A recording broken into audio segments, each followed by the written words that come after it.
Hey, quick test. Let me know when you can hear me.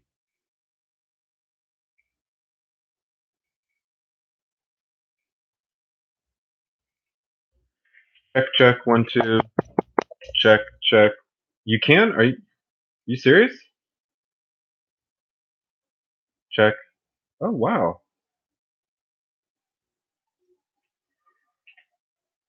Go figure. I was having some problems earlier with that. Um, yeah, I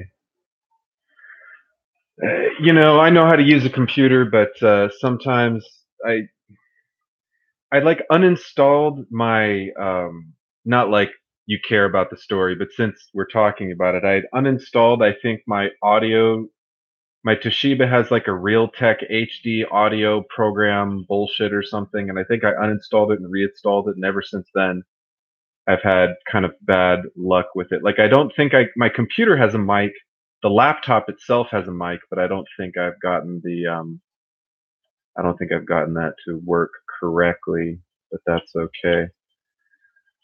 So how's school, lunatic? Are you a sophomore or a junior or let's see, you're like 13 or 14, I think. So that should be like freshman, sophomore, give or take.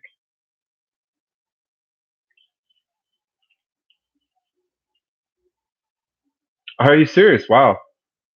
Okay.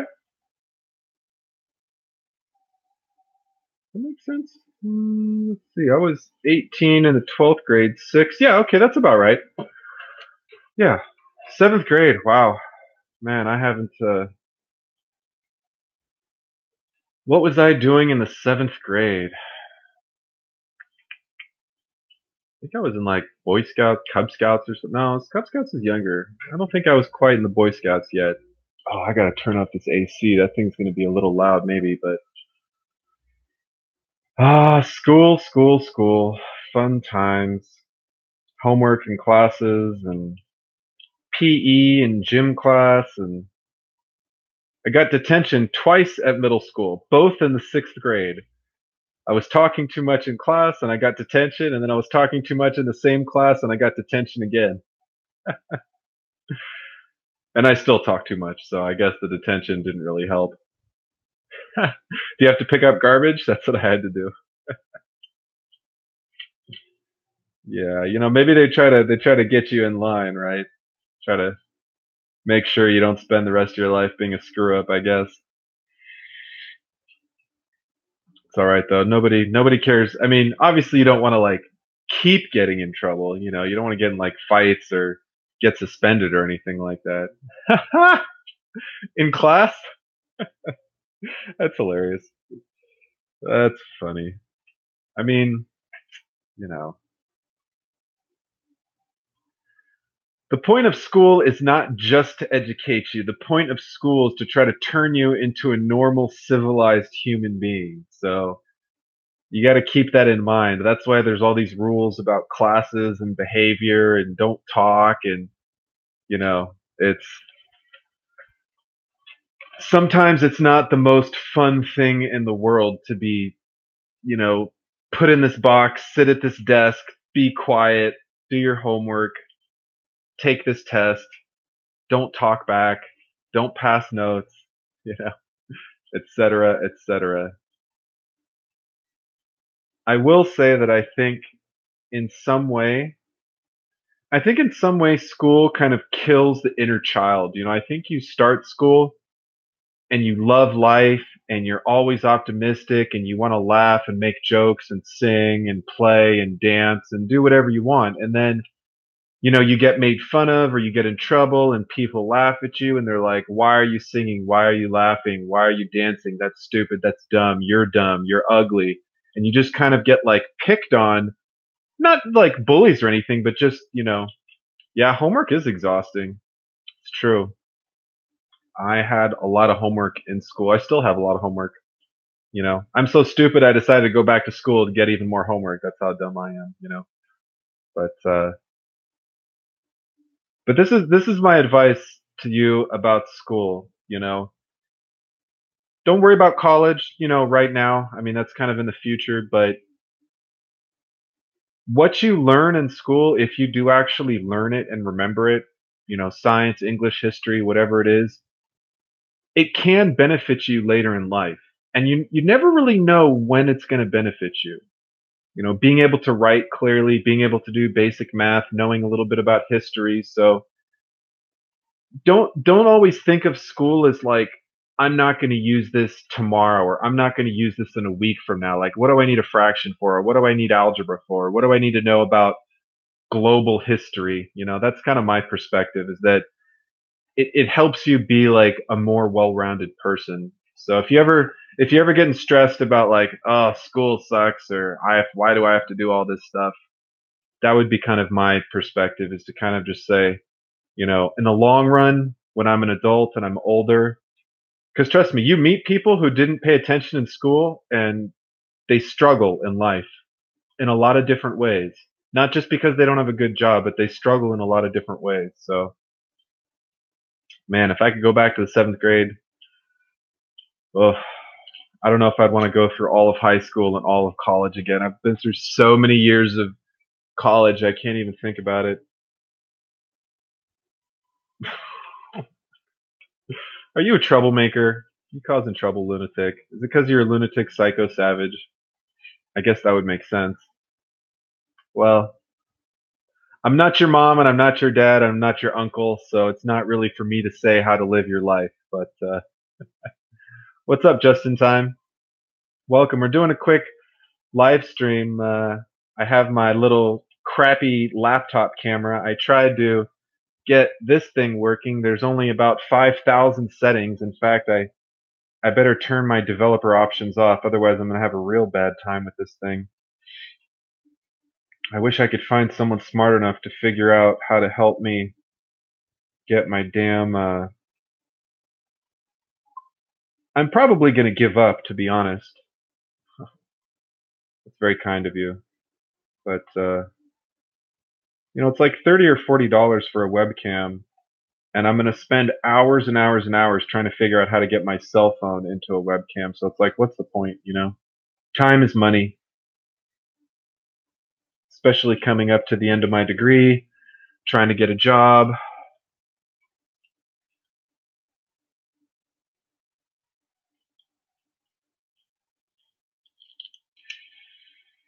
Whew, man, I'm hungry. I might need to get a snack or something.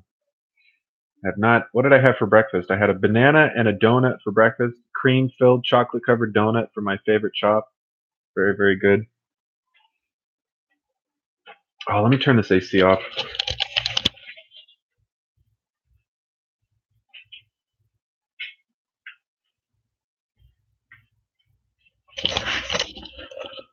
That's cool, lunatic. I know you got life. Homework, yeah, I got homework too. It's all right. Do your homework. My buddy in college used to always say, "Drugs are bad. Stay in school." Best advice. And I don't know if he really had moral ground to stand on regarding that first comment. But anyways,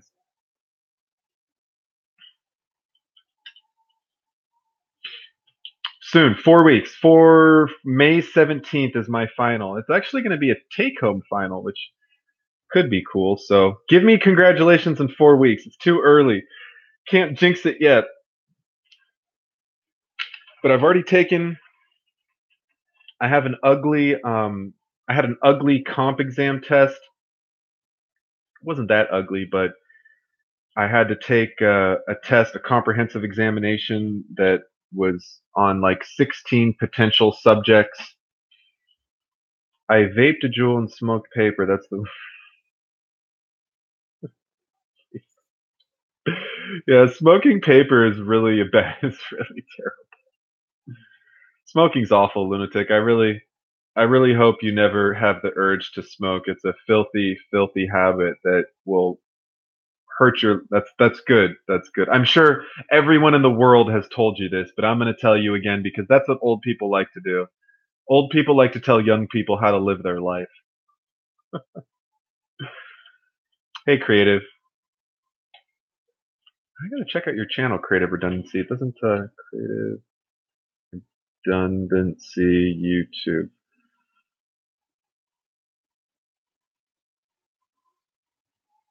See if I can get the right channel here. I'm not subscribed to Creative Redundancy. What a crime. I'm sorry, Creative. I usually am better about that. I know you've said hi on my channels once in a while. Holy crap, you're doing some ridiculously long videos. Wow. For live creation. Oh my gosh, what are you doing on these videos?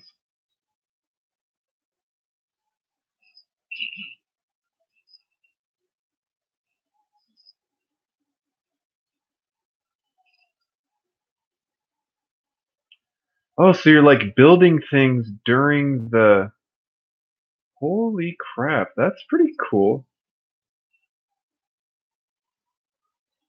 Wow, that's really awesome, Creative. I like it. Oh my gosh, that was a lot of comments.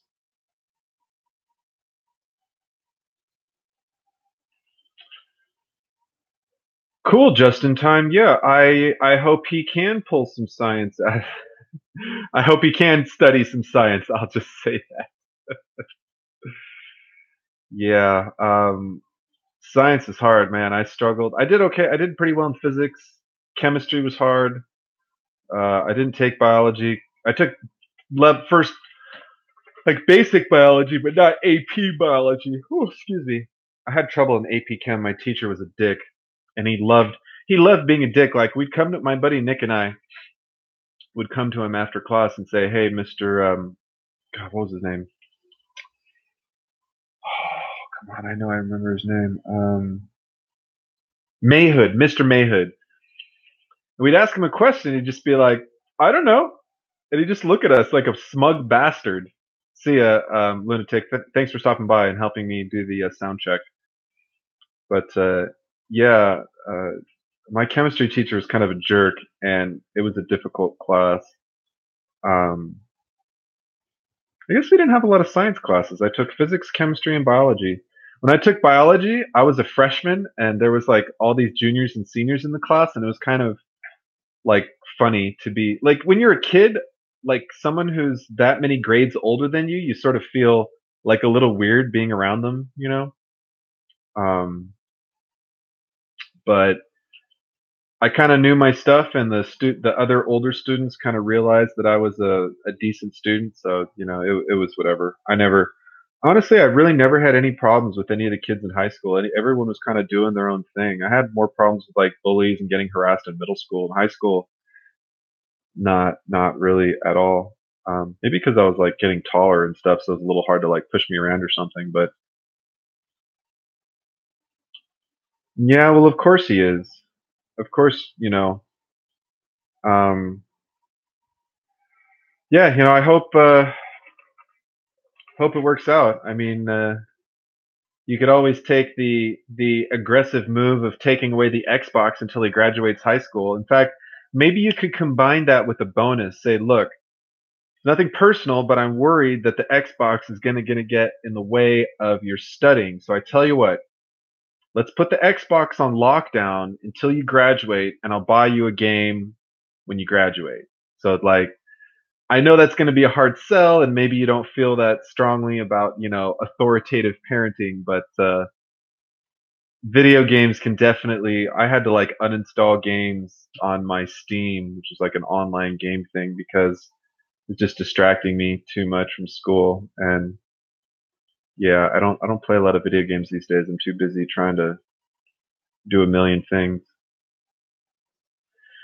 contingent upon graduating high school, right? God forbid that God forbid something happens with that. But is he going to the community college locally or a 4 year? Not that it makes a big difference, but oh, hi Virginia, how you doing?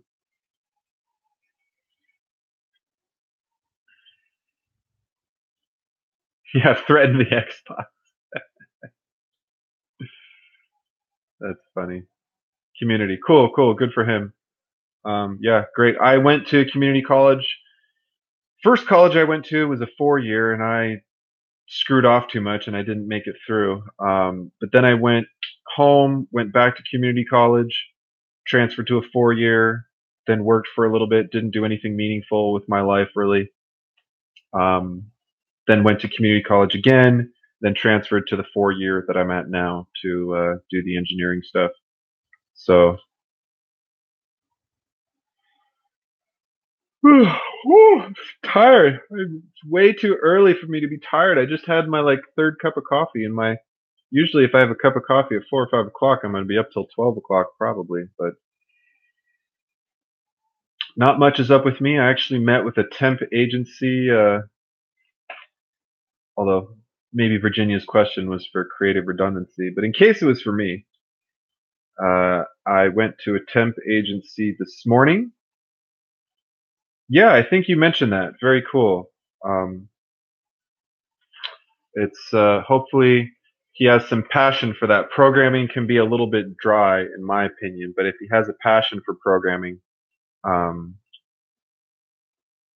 there's computers are taking over the world, so you may as well know how to talk to them. Oh snap! An addle addle. That's really really cool. They're a legit weapon. I mean, you can. Oh, that's cool, GIT. But yeah, about the addle addle, you could take a deer out like 15 yards with an addle addle. It's Google it, Virginia. It's like you have like a launcher, right? So you have like a spear, and then you have a launcher, and you kind of like flick it off the end of your little addle addle launcher. The addle addle is like both. It's the spear plus maybe the addle addle is just the handle, and then you. I thought the whole like combined kit was called the addle addle, but maybe each part has a different name.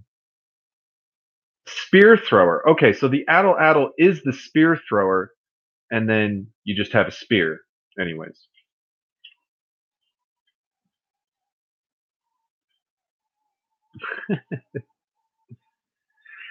Creative, there's actually, I don't know if it's international, but there's a national addle addle like community. Let me see if I can find them. Um, okay, yeah, there's a World Addle Addle Association. I was watching videos a while ago on addle addle hunting, and the guy was saying that like they go to competitions. So you go to competitions and you can compete with other addle addle throwers, which is just cool as heck, right? So, oh, excuse me. So if you have any interest to that, what's up, prepping to endure? I think I'm a little hungry. I'm gonna go get some broccoli real quick. Just give me like, oh, what's up, old man? Give me like 20 seconds, 30 seconds.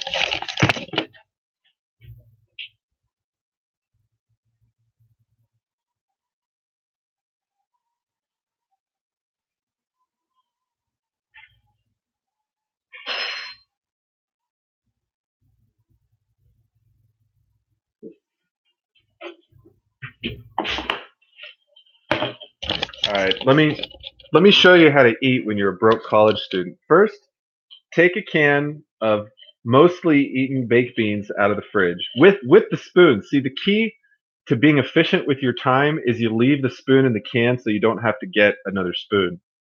I just saved you like 20 seconds off your next partially empty can of baked beans. And then the next trick is you hold it over your perfectly brand new white V-neck and then spill it all over yourself. That's the next trick.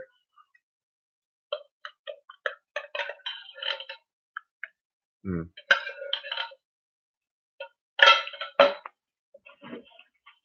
delicious. Yeah, I'm a big time saver. Sleep systems. I did see that video, Virginia, and I need to watch it. I do need to watch it. Okay. Having some problems with this broccoli right here. Time saving tip number 2. Always keep your knife on you. That way, boom, 5 seconds. Didn't even have to get up. Oh, God. This knife is a piece of garbage. I'm embarrassed at how crappy this knife is, but, you know, I really need to buy a better folding knife. In fact, I need to buy a better knife with a sheath, or maybe just because I have a Coleman one that's decent, but I keep it in my bug out bag, and I have another one that's cheap, but I keep it under my pillow because emergencies.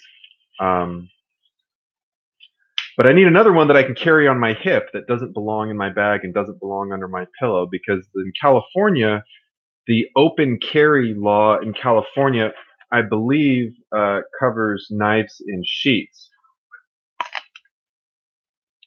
So better to have a knife in a sheath because I've actually read some really interesting legal opinions that this, a lot of people have the clip clipped into their pants so that they can easily get it, but also so that it's not fully concealed. But the thing that's really interesting is that there's not, I don't think in California, anyways, there's a ton of precedence on whether or not a knife clipped into your pocket is fully concealed or fully open. So you could potentially be concealed and open carrying at the same time, depending. I'm not a legal expert, but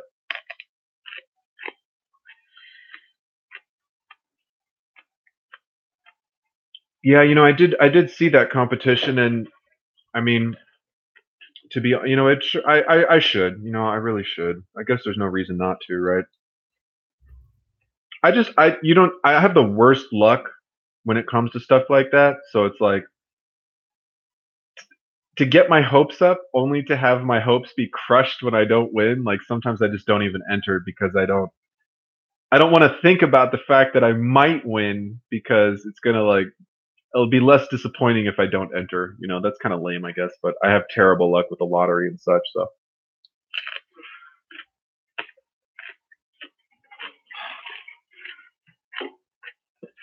man, all out of water.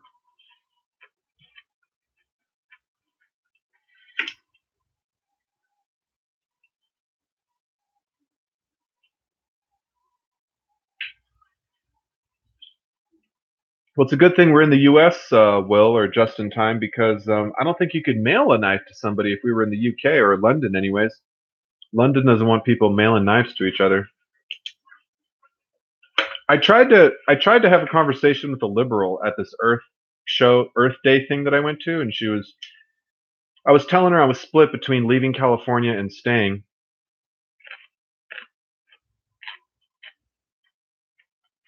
Yeah, I know, old man. It's a piece of garbage knife, and I really don't have that many good knives. I suppose I don't have any good knives. Um, if you can recommend, well, made in Japan, yeah, God, a good solid. Could you give me the name of a couple companies that make somewhat affordable Japanese knives? I know affordable and Japanese knives don't really go in the same sentence, but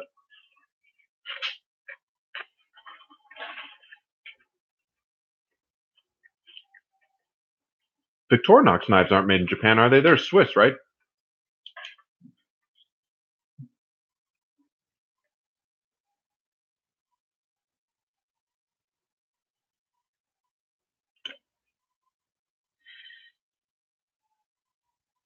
Camelus. Okay. Maybe I'll do a video where I go knife shopping online and look at some different knives. Maybe I'll throw one of them on an Amazon wish list or something. It's not like I don't have money to spend. It's just that um, I'm like so indecisive. If you Google Gonzo, okay, if you just like Google prepping knife, camping knife, or something like that, you're gonna see like a million different knives. But yeah, you guys just saved me like hours of research, to be honest.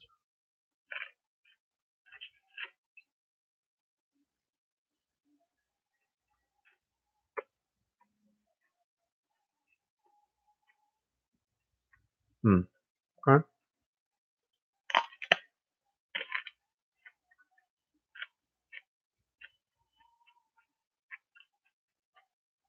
Ooh, I like that digital camouflage. I'm a big fan of that.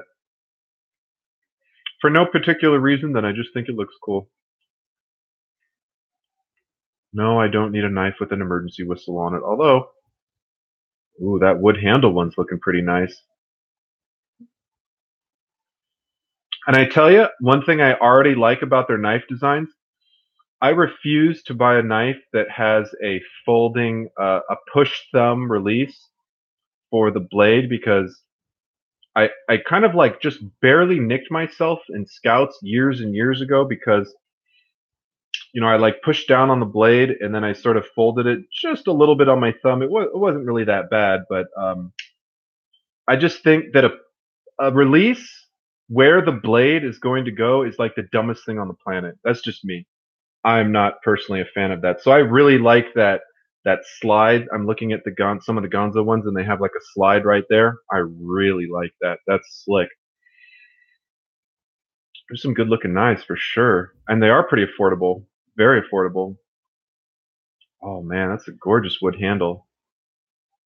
Oh, don't get me all thinking about buying knives. I've been fairly good with my budget as of late, but I do need a knife.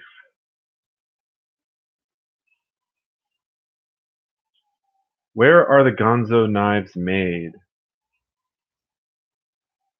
Chinese. Oh well, not everything from China is garbage, right?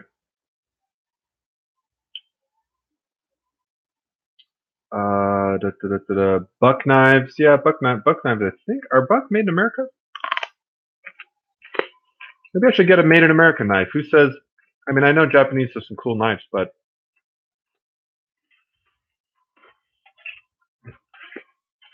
you know what I really want to do? I want to make my own knife. I want to build a forge in my backyard and make my own knife out of. In fact, speaking of making knives, um, I have. I was sort of into flipping. I am kind of still into flipping, but um, axis lock, one with a liner lock. Oh gosh. Axis lock is in like, well, instead of me asking you what it is, why don't I spend 2 seconds and just look up what it is?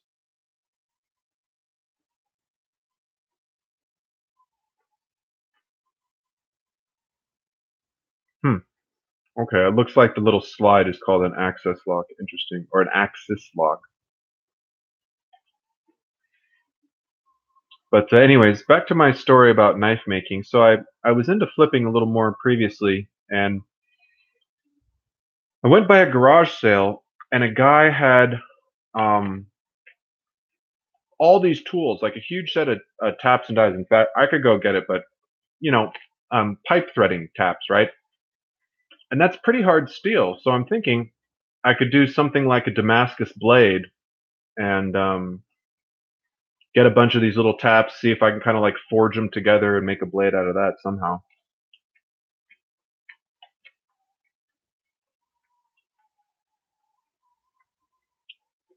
Well,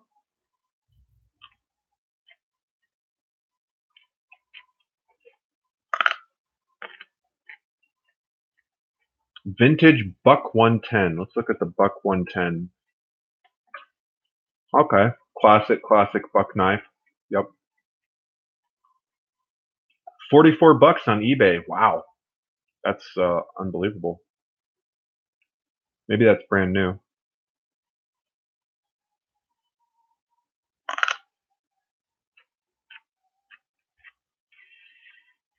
Okay, Victorinox. I know Victorinox because they make Swiss Army stuff. Actually, I wouldn't say I'm not a fan of them, but um,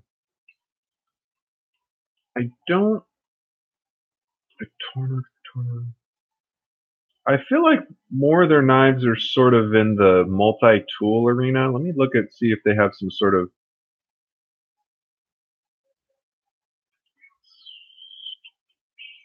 medium pocket knives, large pocket knives, sports tools, squish. Oh, Jesus Christ!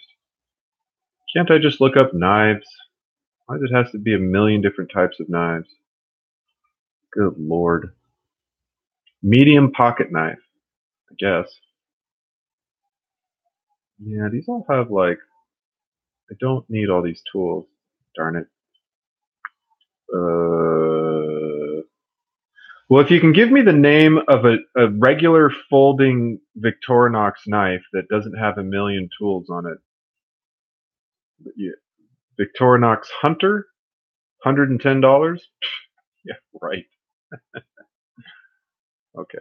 Victorinox websites failed my patience test.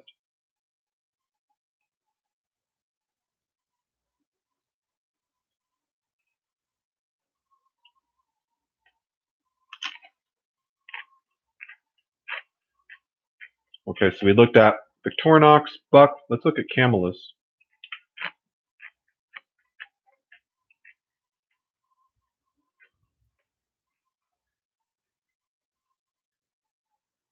Oh, by the way, there's two L's in Camelus.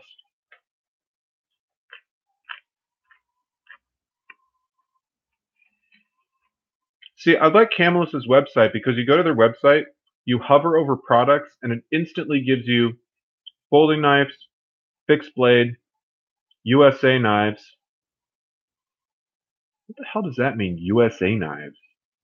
Like built in the USA? USA design? What on earth is a USA knife?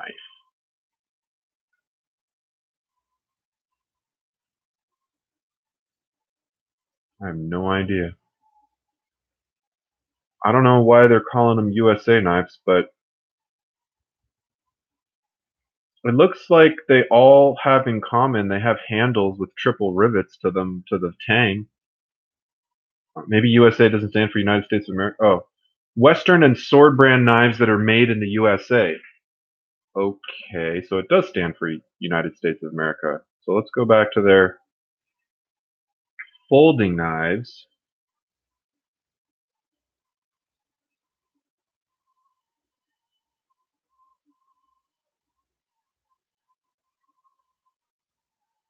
Oh my God, 50 pages of knives.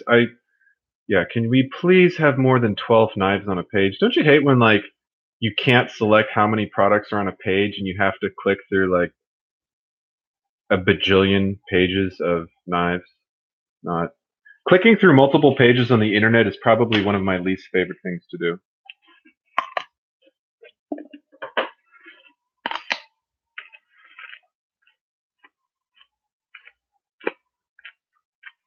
The Tonto, I feel like I've heard of that, but maybe a lot of knives are called that.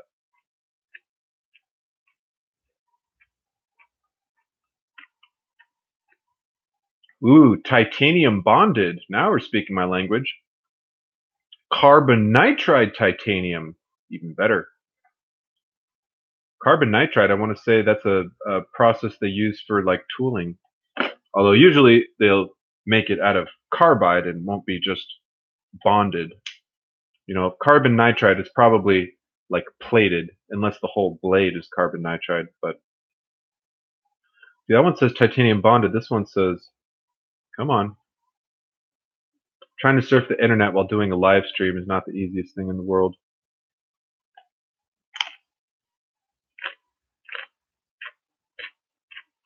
Wow. And thank you, computer, for being a dinosaur. Good Lord. All right, maybe I won't look at that knife. Or maybe I won't look at this website. That's unfortunate. Oh. And of course, I'm in the wrong browser to save this as a favorite because Opera won't let me live stream from YouTube. So I had to open Chrome. And I'm sure this is very fascinating to all of you right now, but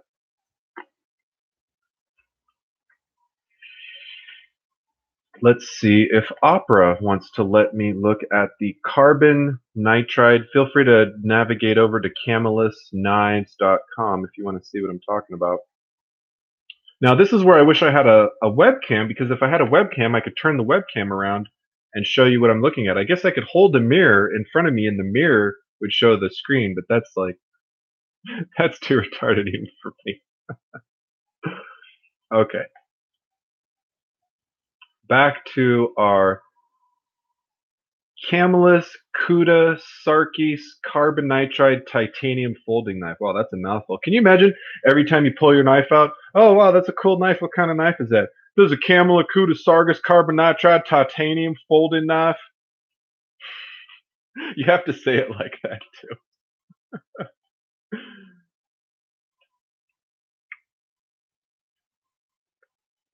It's Got CUDA open technology, 3.5 AUS 8 steel blade. Steel is bonded with carbonitride titanium that resists rust, corrosion, is up to 10 times harder than untreated steel. So the blade stays sharper longer.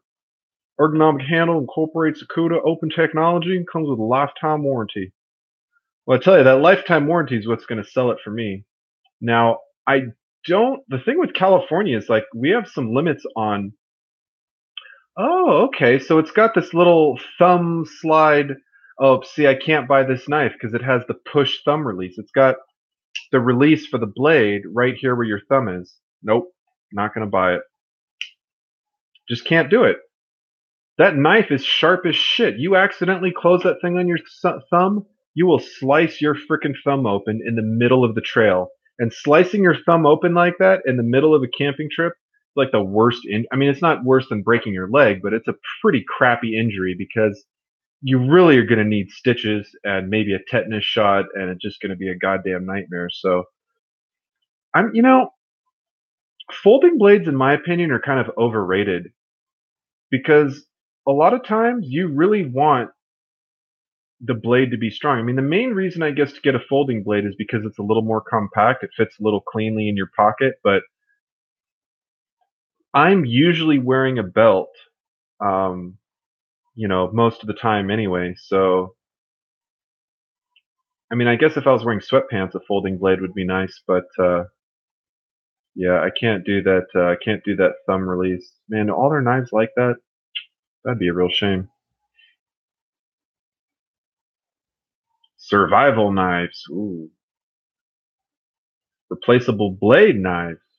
Interesting. Take a look at the Camelus fixed blades. Check and I'll come back to the comments in a second. I know I've kind of been ignoring them. But since y'all are talking about all these knives, watch me surf the internet looking at knives. That's an exciting web stream, right? Holy cow, they have a skull fixed blade knife for $367. The thing better be made out of solid something. The Barbarian, the Heathen. Heathen's a cool cool name for a knife. Pretty sick looking knife too. Let's see here. The knives are getting a little expensive.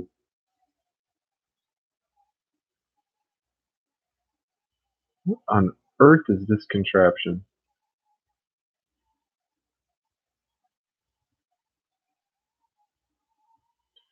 They have an extremely funky looking knife called the Camelus Dominator. What on earth? A blade guard? Oh, it has a blade guard. Okay. Interesting. It has a blade guard, but it also has a sheath. I have no idea why. Anyways, enough knife hunting for now, but thank you kindly for the links to the knives. Let's get back caught up in the comments.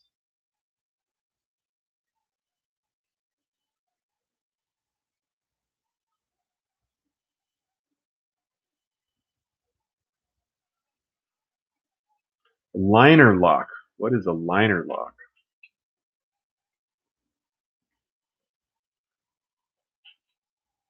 Oh, I think liner lock is the one that you were saying that I don't like. Yeah.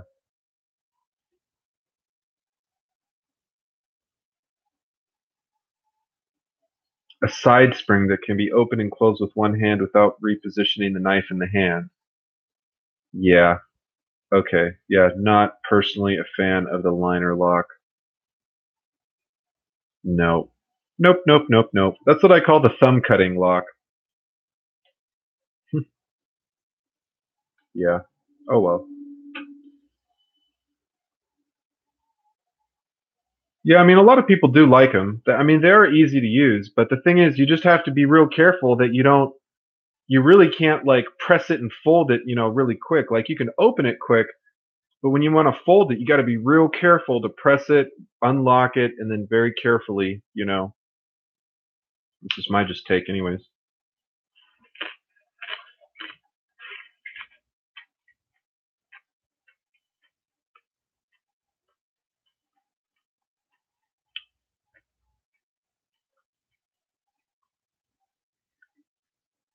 The old Henry knives. Henry K. I assume you meant Henry like Henry, not Henery. Although I'll do a quick search, Henery knife. No, Henry, okay. Ooh, man, Henry knives are looking like collector's knives, like ridiculously expensive knives. Henry K. Oh, that's William Henry. Let's try Henry K. knife. Old Hunter Henry K. Or Henrik. Oh, maybe it's Henrik. Maybe not. Okay.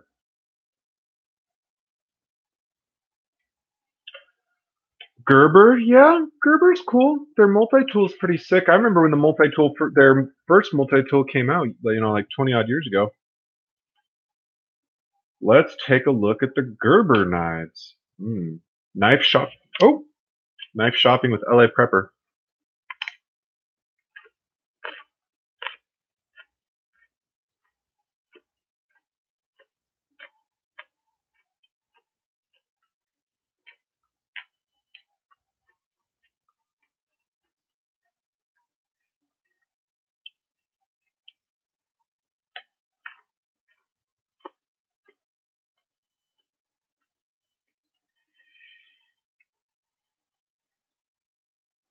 Their knives are good. The Gerber knives are a little expensive.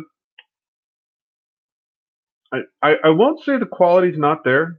I think they have a lifetime warranty. Let's see. If I got an LMF Infantry in Coyote Brown,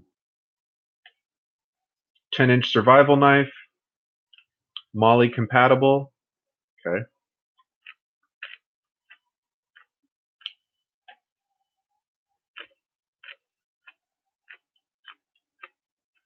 The sheath includes a built-in sharpener. Now that's something I could appreciate for sure.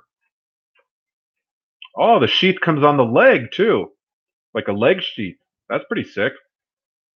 Or maybe that's just a picture of how it would look. Does it come with that?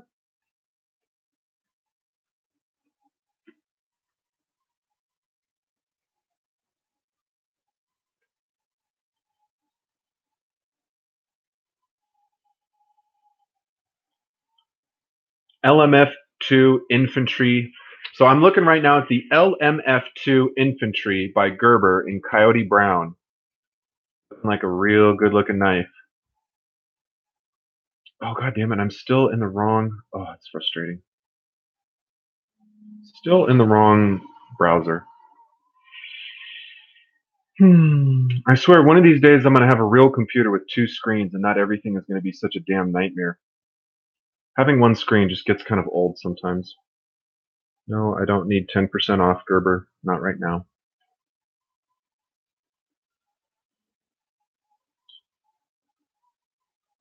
And it's time to make a new knife folder in my prepping folder. Cool.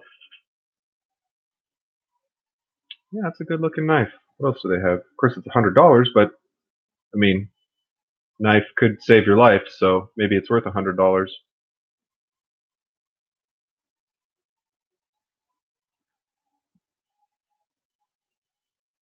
If you want to go a little more affordable, you can get something like a basic drop point sheath knife, but it's a little bit smaller. I do want a knife that's a little bit larger just so that it has that more functionality.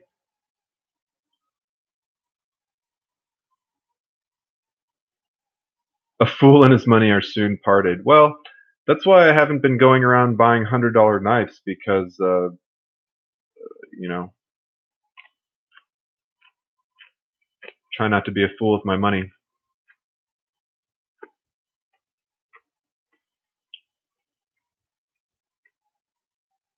A lock blade. Are you talking about a folding knife, old man?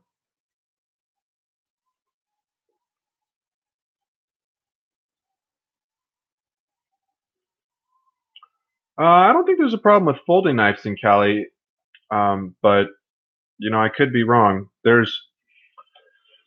In California, you can open carry a knife in a. I'm actually, just out of curiosity, look that up.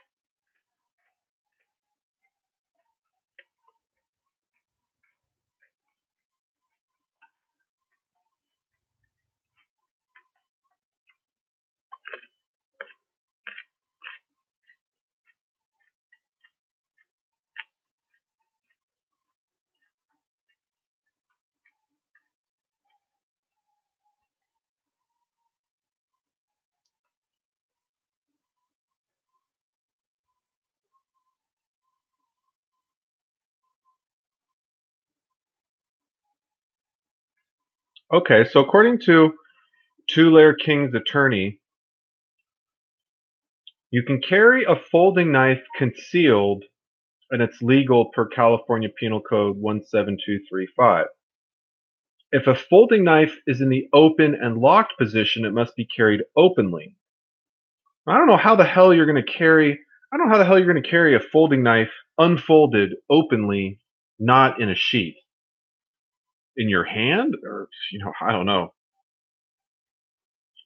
Um, there's no length limit as long as it's carried open. A knife carried in a sheath that is worn openly, suspended from the waist of the wearer, is open and legal. Yeah, and there's no length limit in California, so I could walk down the street with a sword in a sheath um, on my waist. Oh, why is this broccoli all weird? Don't be all weird, broccoli. I'm gonna have to eat it anyways. Now, the interesting thing goes back to an earlier part of my conversation where I was talking with this liberal at Earth Day. I tried to explain to the liberal that the city of Los Angeles does not want anyone open carrying a knife at all. So, but California says you can openly carry a knife. So, where the city gets off trying to limit my state rights as well as my federal rights is just ridiculous to me. Um, you know, just the bastardization of the world that we live in. Oh, it's getting a little bit dark in here. Oh, it's a little bit better.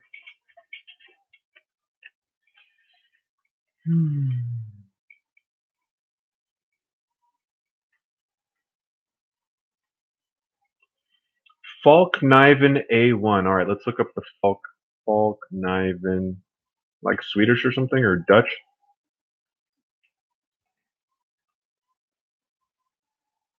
Where is the Falkniven from?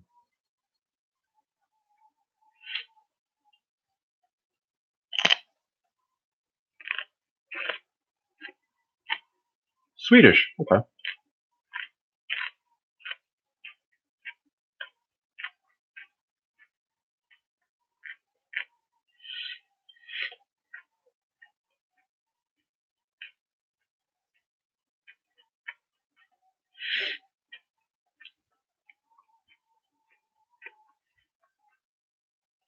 VG10 steel. What on earth is VG10 steel? I have no idea. Of course, again, I'm looking at it in the wrong damn window. Let's go back to Opera.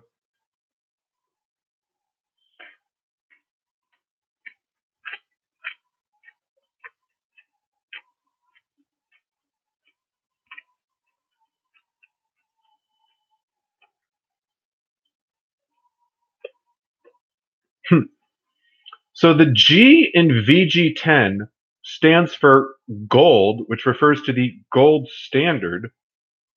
Ugh. Don't use a metallic word to describe a metal if it's not in the goddamn metal, for Christ's sake.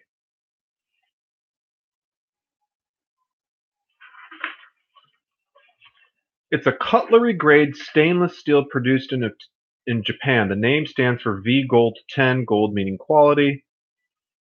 High carbon content, 1% carbon, 15% chromium, 1% molybdenum, 0.2% vanadium, 1.5% cobalt, and You guys should read about V10 steel. Sometimes marketing is not all bullshit.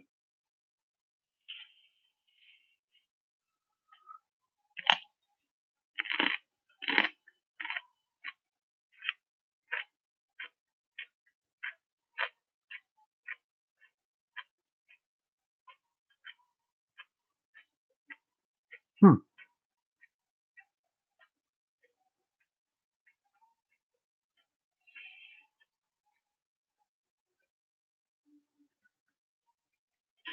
So it says Falk-Niven uses laminated VG10. So does that mean they're laminating it onto the outside or they're laminating multiple layers of it? Oh God. Laminated VG10 steel.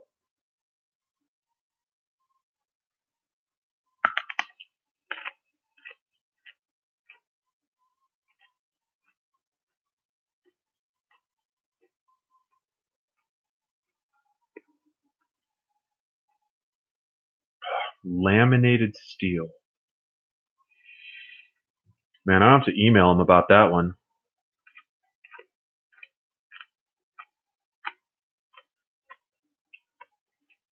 Laminated steel knife. Hmm.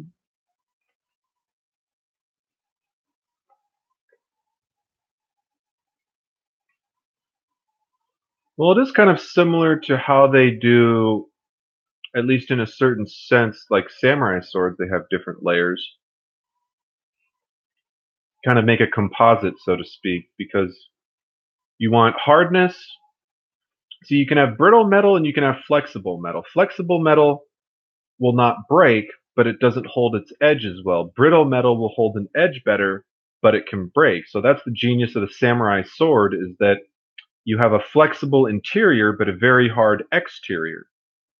So you have a blade that's very resistant to breaking, but you also have a blade that's very sharp. It's not too brittle, not too flexible. Perfect, best of both worlds, right? Interesting. Laminated VG10 steel. Okay, pretty cool. You can probably get those things sharper than snot. Probably. Let's go back to our live stream. So thank you, Cab7, for that recommendation. Very interesting. I know that Gita Gurker is a limb remover, branchers, arms, etc. Gita Gurker. Let's check out the Gita Gurker.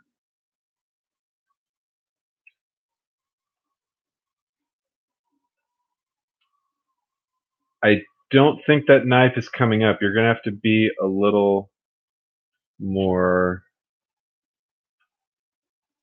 Oh, Gurkha. Okay. Oh, yeah. Jesus. That's a. Whew,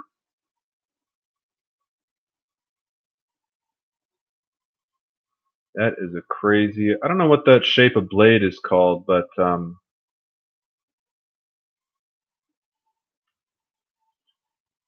that is a pretty serious looking knife. Whew, man. I guess there's supposed to be something to do. The reason that the blade is kind of curved like that is something to do with the, you know, power and the swing, or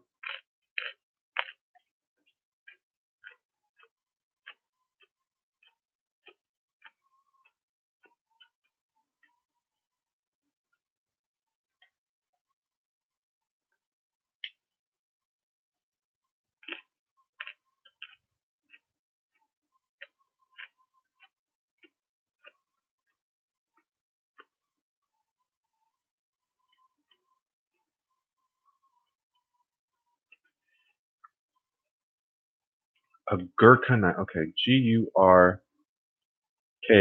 Gurkha.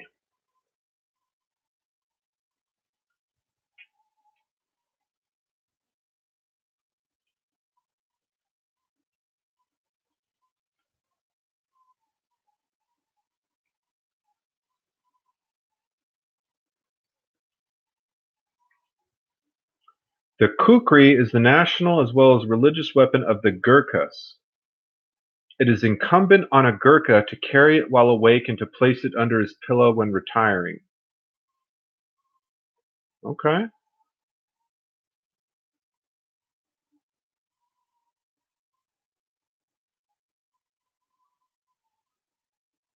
Origin and ancient. Oh, it's the national knife in Nepal. That's right. I know I was reading about it somewhere. Maybe even on this website. Check out. If you guys want to read the guys and gals want to read this about this knife blade. It's been used in Nepal for like years and years. Let me turn on a light here, see if I can get some better. Get some water real quick too. I'm dying.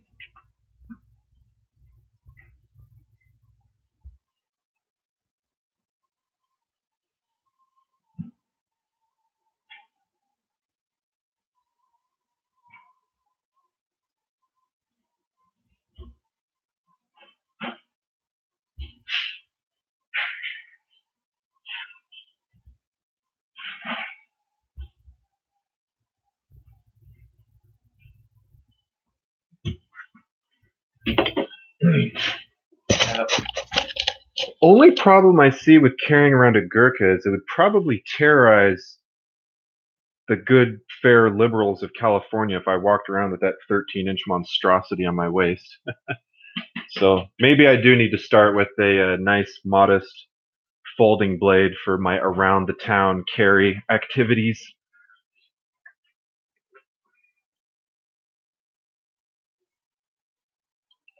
Life's unpredictable, and I'm definitely not a gun nut or a knife nut or anything like that. But if crazy ever decides to pick a fight with me, I don't want to have to rely on these. I am not a boxer. I don't know martial arts.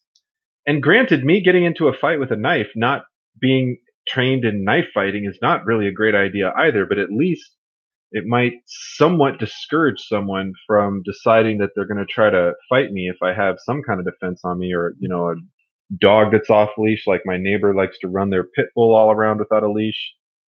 Don't get me started on that goddamn pit bull. It's not a vicious dog, but I just don't like other people's dogs off leash. Oh, see you, Creative. I guess I missed Creative signing off. Oh, Die Bullfrog jumped on. What's up, Die Bullfrog? We're talking about one of your favorite subjects, knives, and in fact, I know I need to watch your video on.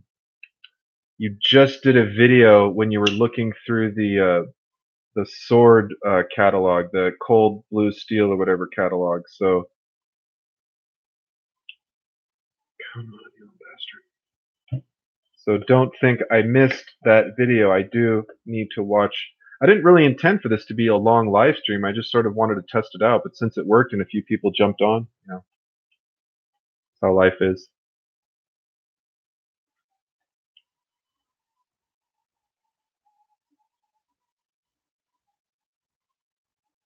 Yeah, I don't have the money, old man. I mean, I do, but it's not a high enough priority to get a knife made by a knife master at this moment. I got to get a full-time job and get that stuff squared away before I go spending $200 on a knife or even more.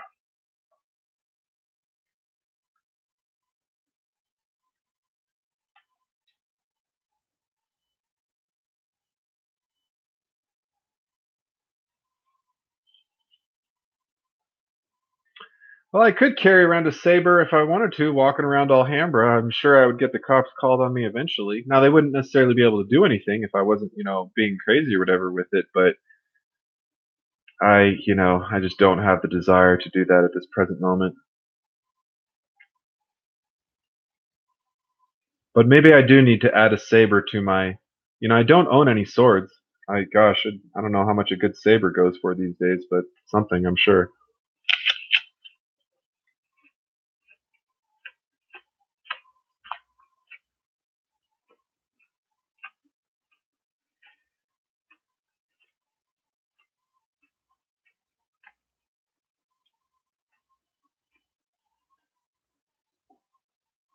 A disposable derringer, like a dagger.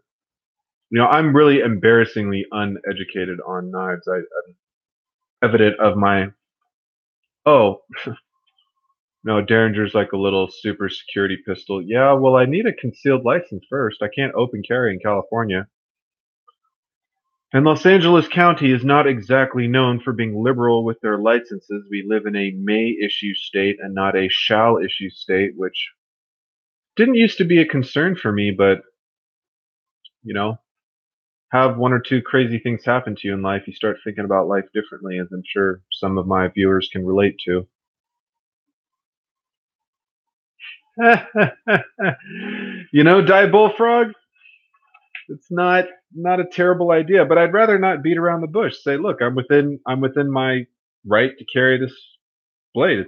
It's open, it's fixed. I mean, might get a little sketchy on whether or not the part that holds the sword is a sheath. The same. I mean, I think technically it's a sheath, but the thing is, like, cops aren't always concerned about what the law is. They're just not. They're concerned with trying to keep things law and order ish and keep things peaceful. So if I was walking down the street in downtown Alhambra with five swords on me, I would guarantee that I'm gonna talk with the police. A scabbard, yeah, does a scabbard the same thing as a sheath, et cetera, et cetera. But I'm sure if I walked down Alhambra or Pasadena with a bunch of swords on my back, I would eventually have a conversation with law enforcement. Um, so that's just kind of something I'm trying to avoid. But another good reason to live in the country, have your own land. If I can open carry a firearm, I'd be a little less concerned about carrying a sword on me. Although I guess if you have a sword and a firearm, you're really doing better if you know how to use a sword, which I clearly do not.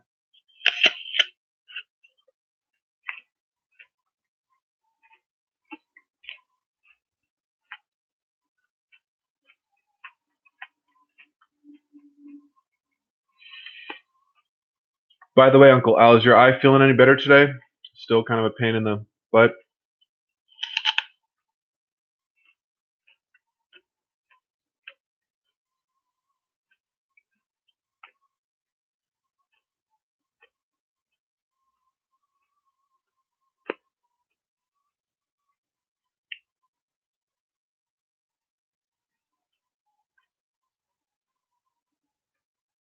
Oh, okay. Oh, jeez, old man. Yeah, to be honest, I don't see myself buying $1,000 knife for a very long time. You know, that's just a lot of freaking money for one knife. I'm sure it'd be a good knife, but that's a there's a lot of other things I'd probably buy 1,000. I need, not to say it wouldn't be worth it, but and I'm sure knives that are handmade and custom and beautiful can have all sorts of different values, but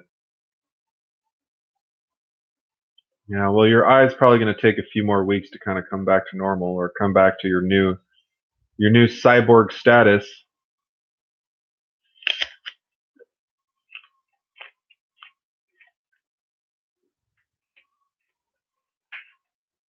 By the way, if you guys have not checked out, or guys and gals, guys in Virginia, have not checked out WCAM Studios or West Coast Alternative Media Studios, go check out his channel. Really cool guy. I mean, I would honestly encourage you to check out every one of each other's channels. I just happen to be giving West Coast Alternative Media a specific shout out right now. Check out Virginia's channel too. She needs some more support on her channels, as well as Die Bullfrog, Creative Redundancy. Can't remember if Cab has videos or not. Let me see. Oh, I can't go to channel. That's annoying. Mm.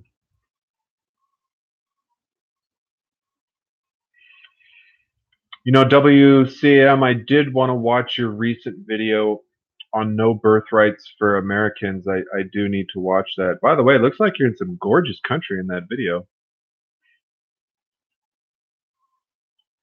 Airbnb equals homeless Americans. I need to watch that one too.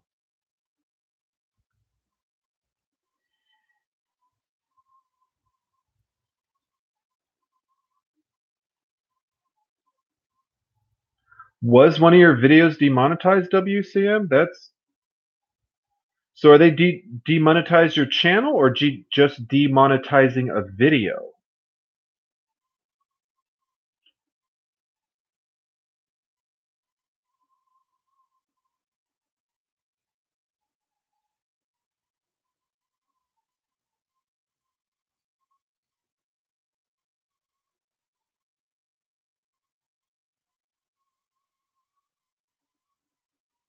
Oh, without a doubt creative. I mean,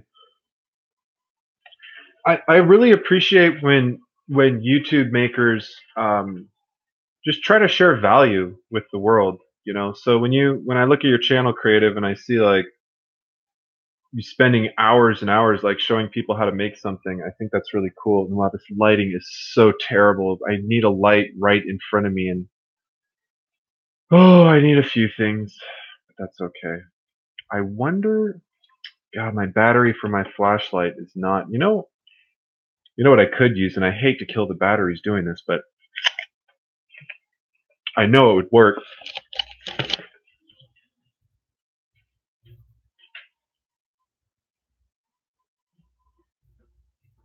gonna show you. I'm gonna show you a really cool toy one of my friends bought me. It's not a toy, but okay, ready? This is off. That is on. This is a ridiculously bright LED light. It runs on 4 AA's. And if I turn this thing on, I get the feeling that it's going to be, God, in fact, I can't even really like point it at myself without it like practically blinding me. Okay, hold on. I'm smart enough to deal with this problem, I think. Oh, and of course I don't. Where's my tape? I thought, I had some tape in the car. I never have enough tape. You guys probably don't know this about me, but I can never have enough tape. You always need more tape. So critical. Oh, damn it. It isn't. All right. Shit.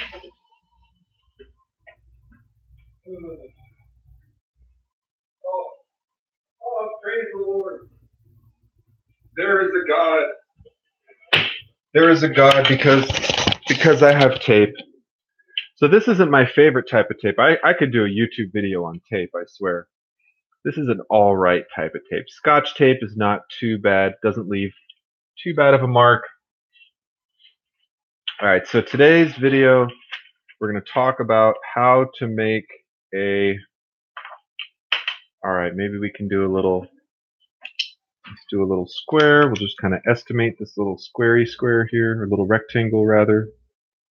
I should know the difference between a rectangle and square. I did go to school for that. All right, so let's go ahead and turn our notebook over. This knife is definitely not sharp enough to do what I'm trying to do right now, but God, not even close. Grab my other one.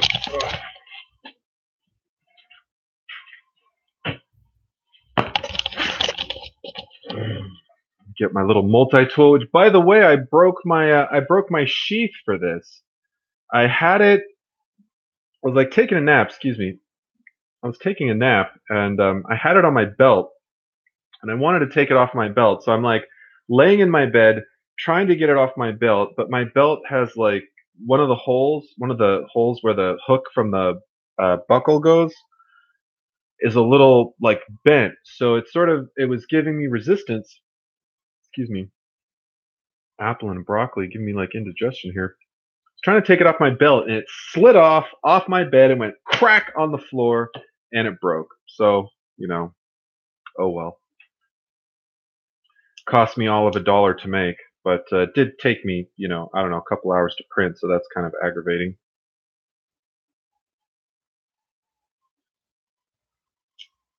All right, so we're going to cut a little rectangle out.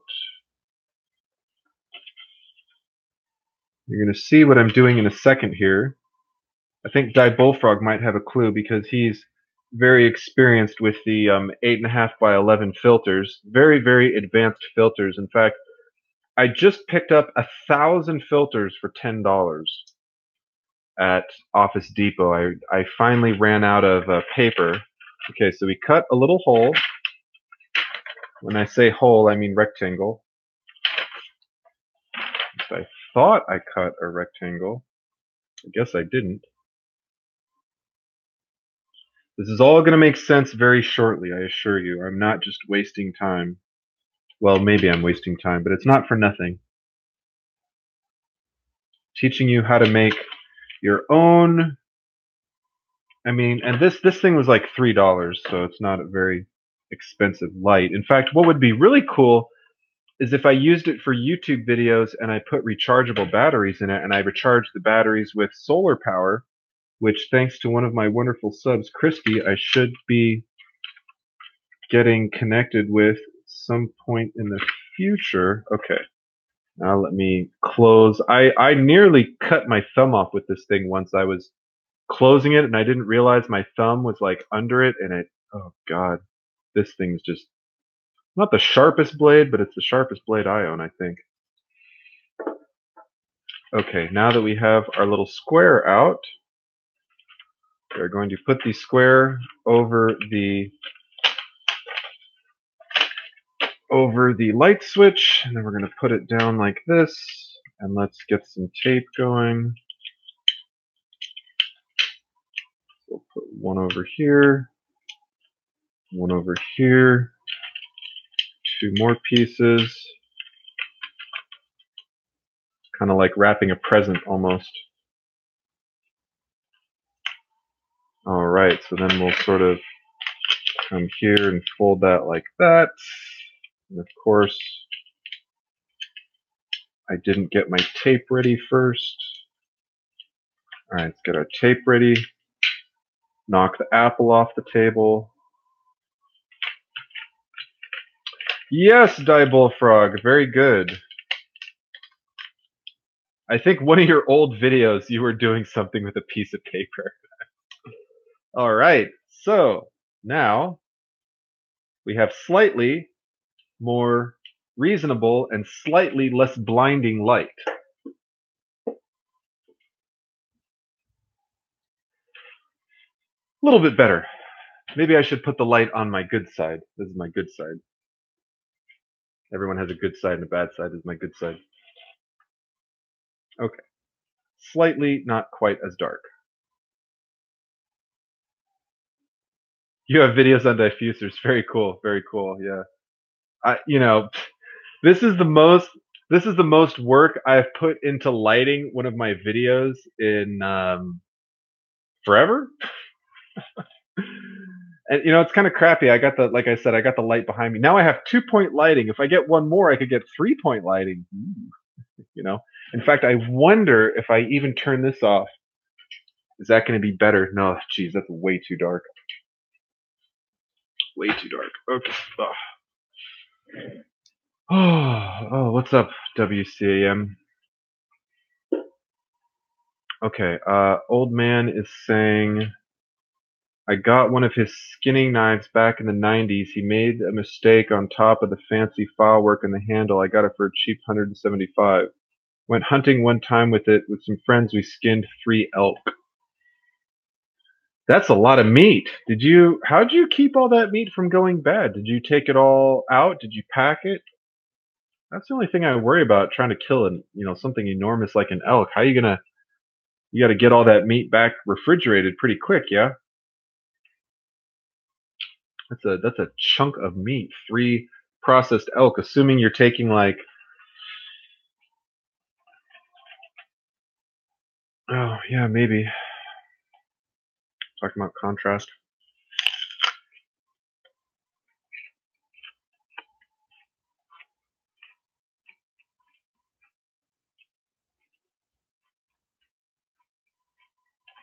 And the light would probably be better. Oh wow, look at that, how the white balance changed.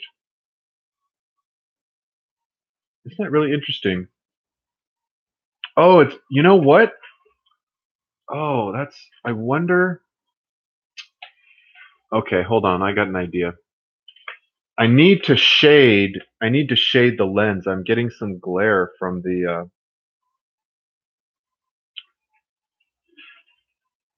Oh god, this is gonna be slightly annoying, but oh, I don't think I wanted to talk anything particular, WCAM, about your latest video. Just mentioned that I wanted to watch it. That's all. I think.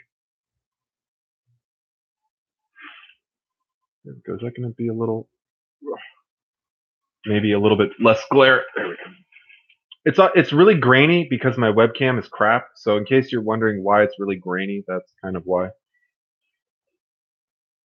And I wish I could do this without this damn thing tipping over, but all right.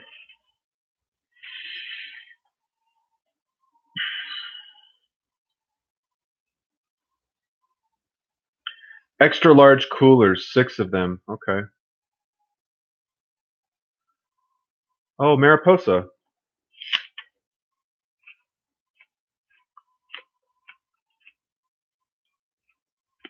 Now you want to make me. I should know where Mariposa is. Mariposa Pines. I'm sure I'll recognize it once I look it up.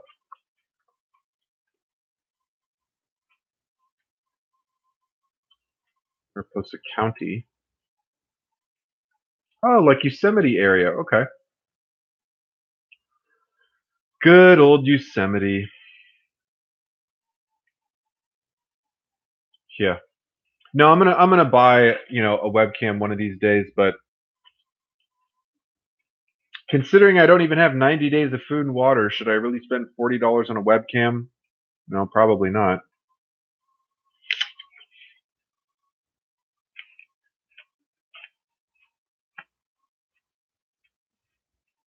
Ow. Stop biting my lip.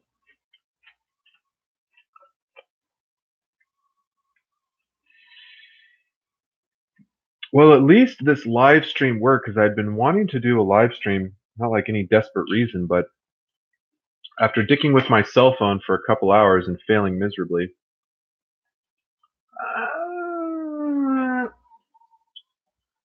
I'm new-ish to thinking of myself as a prepper. I'm not really new to the outdoors, but I am new-ish to kind of thinking about life as far as trying to get a little more prepared for unforeseen or maybe foreseen events in the future. About a year, I guess. It seems crazy to think it's kind of such a short time. I've kind of been doing outdoor stuff for a while, but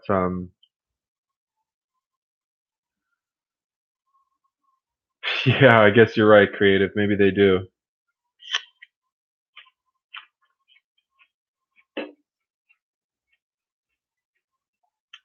I occupational skills. Well, I've quit several careers. I used to be a paralegal, quit that. Used to be in real estate as an assistant, quit that. Worked construction for a few different companies, like temp mostly. Stopped doing that. I'm doing part-time handyman stuff right now. Have a business degree, but I don't really count that as an occupational skill per se. I can push paper with the best of them, but more recently, I've been retraining myself as a mechanical engineer. So I guess that's my occupational skill at the moment is designing and building stuff, even though I don't have a lot of professional experience. I don't have any professional experience doing it. So if you know anyone that wants an engineer, let me know, WSAM.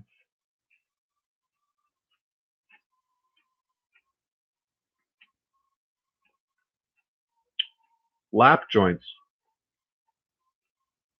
Welding? Talking about welding? Like that, right? Butt joint, lap joint.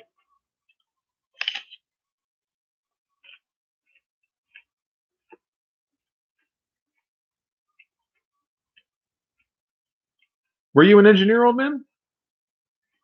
I mean, even if you retire, you're still kind of an engineer. Woodwork. Hmm. I tell you, woodworking is something I'm really looking forward to doing on the homestead a little bit.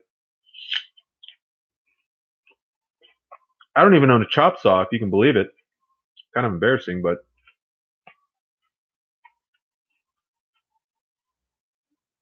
are you right now, Die Bullfrog, eating a bison patty? Seriously? That's awesome. Oh, come on, you're making me hungry. I'm eating an apple, you're eating, buffalo or bison. Bison's different than buffalo, I guess.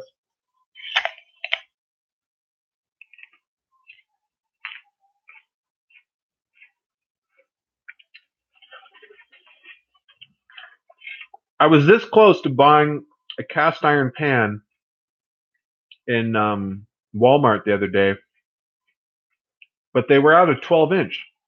They only had 10 and a half, and I thought, well, I could get a 10 and a half, but I know I'm going to want a 12-inch one. Just one of those things where it's like, you know, if you get it, you're going to regret it, not because it's not worth it. A lathe. Okay. Well, oh, motor. Holy crap. That's a winding a motor with coil with copper. That's a serious freaking technical job. That's a very, very niche job. Not, that's like something that like hundreds or maybe a few thousand people in the country know how to do. That is not a common thing. That's very cool.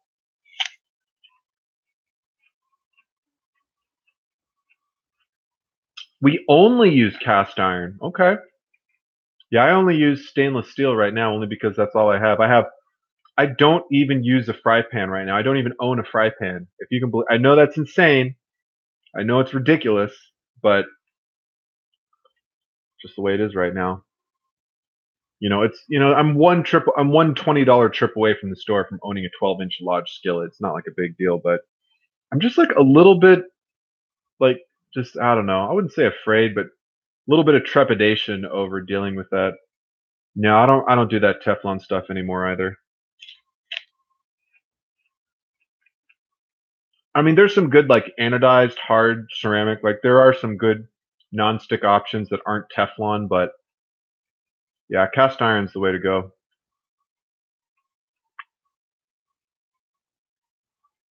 But creative. So I was thinking about a lathe. I was gonna mention that maybe trying to repair a lathe is kind of a tricky thing. Lathes are pretty cool.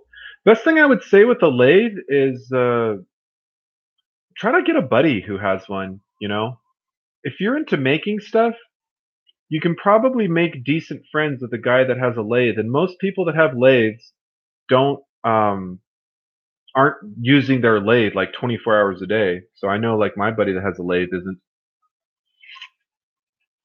So that would be my advice is try to like somehow connect with someone creative in your local community.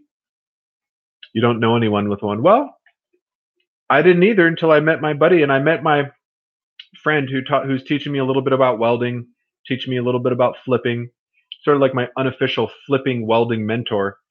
Um, but I met him volunteering at a tank museum. So find some cool volunteer opportunities in your neighborhood where you get to use your hands, and you never know who you're going to meet. You might meet somebody that has a lathe, or somebody that knows somebody that has a lathe. Just my 2 cents, anyways. It's not always about what you own. Sometimes it's about like your network. And I have like a non-existent network. I could count on like one hand the number of people I can depend on in the county of Los Angeles, but that's okay. What's going on, Kyle? Thanks for coming by. Enameled camping set. Yeah, that would be cool. Add it to the list of things I'll buy when I have money. The list that I'm not really keeping track of, but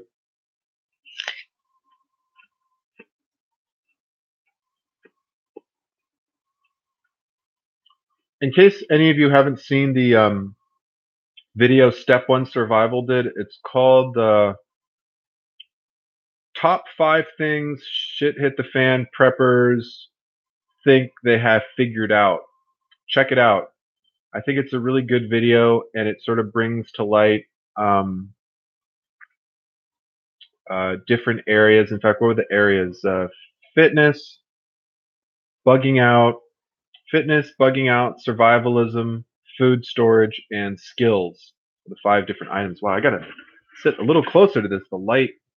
I need this light. Like Yeah, something right where it's super inconvenient for me to try to mount it on anything. God, I wish I could. Is it any better like that? Not really. Okay. Just needs to be closer to me. It's okay though. So what kind of prepping things are y'all working on? Excuse me.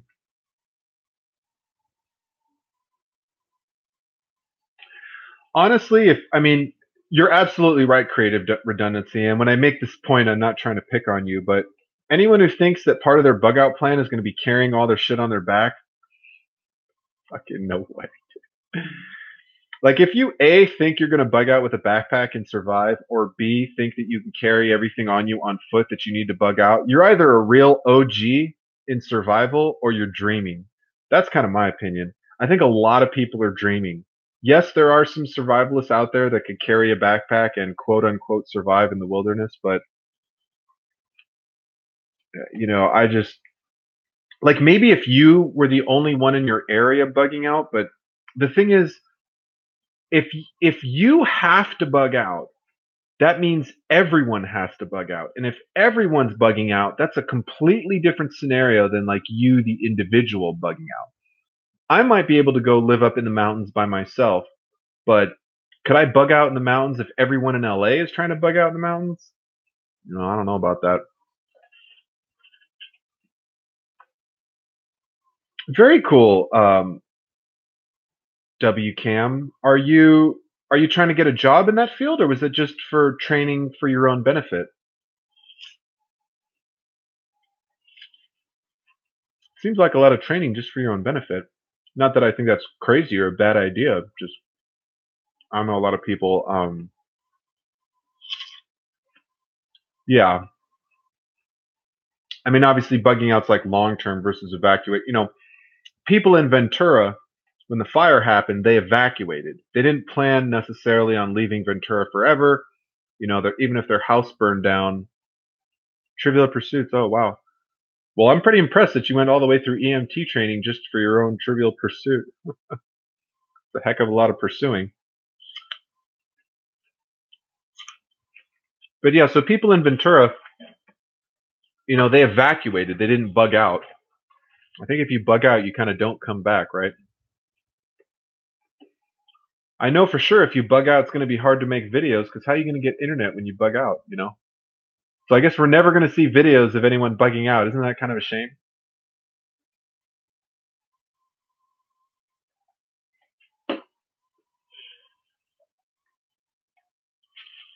Oh, I'm trying to eat this whole thing of broccoli. It's kind of a lot of broccoli, to be honest, but it's all right. It's not surviving well in the fridge. It's kind of getting a little bit rubbery, unfortunately. I might chop some of it up and have some macaroni tonight, like I had last night. Very exciting. Very exciting nutritional life. And I know, Di Bullfrog, you sent me a bunch of recipes, and I need to go shopping based on those recipes, so I don't really have a excuse for that. I feel like WCAM, you mentioned this girl who did jujitsu, getting her PhD in mechanical engineering. She's gonna go intern at NASA.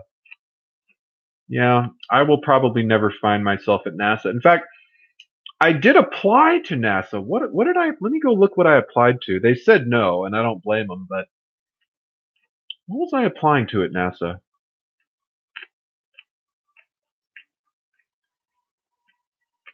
I mean, I couldn't resist. I think I was somewhat qualified. I wasn't completely unqualified for the position. I don't have any experience, which makes me a very weak candidate. But what was that NASA job I was going for?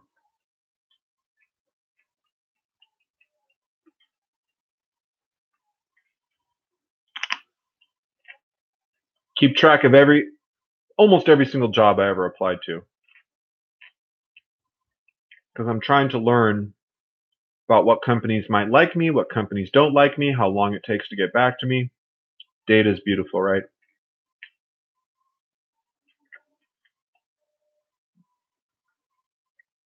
Oh, darn it. Oh, okay. Automation engineer. In fact, now I want to find that email because I didn't gray it out like I was supposed to.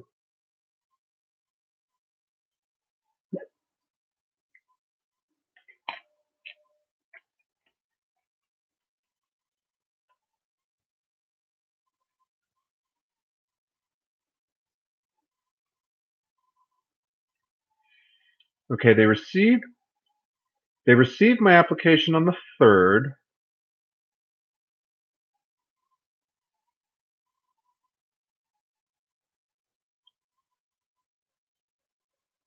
They're seeking an operations engineer in Monrovia for the Deep Space Network operations with Jet Propulsion Laboratory.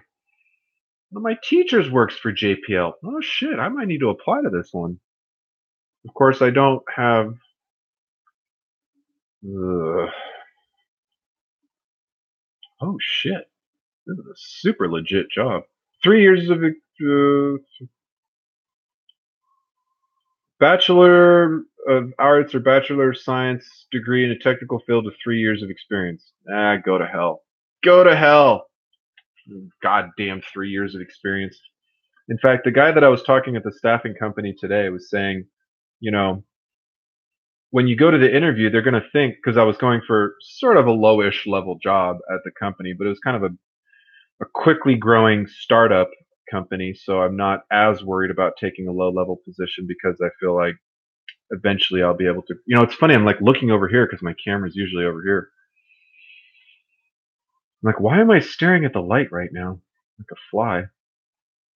But yeah, I was telling the guy at the staffing company today. I've applied to over 160 jobs, and it's not like they're banging down my door to get me to be an engineer. So I might look like I could get an engineering job tomorrow on paper, but not exactly the reality. At least not my reality.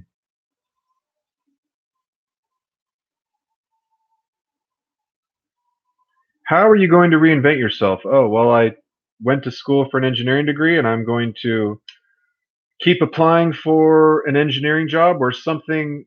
If it's not an engineering job, like I'm actually going for two jobs right now that are sort of more hands-on, kind of assembly type stuff. Um, but they're both for very interesting companies. One company is quite a lot more interesting than the other, but the second company is just growing. They do scooters and stuff, electric scooters. So the idea is get my foot in the door, show them I'm competent. Um, guess WCAM. I want you to guess how old I am. I'll tell you, but I want you to guess first. So the idea is get my foot in the door, work my ass off, and just go from there. I have this crazy belief that people that are competent, that work hard. Oh, thank you.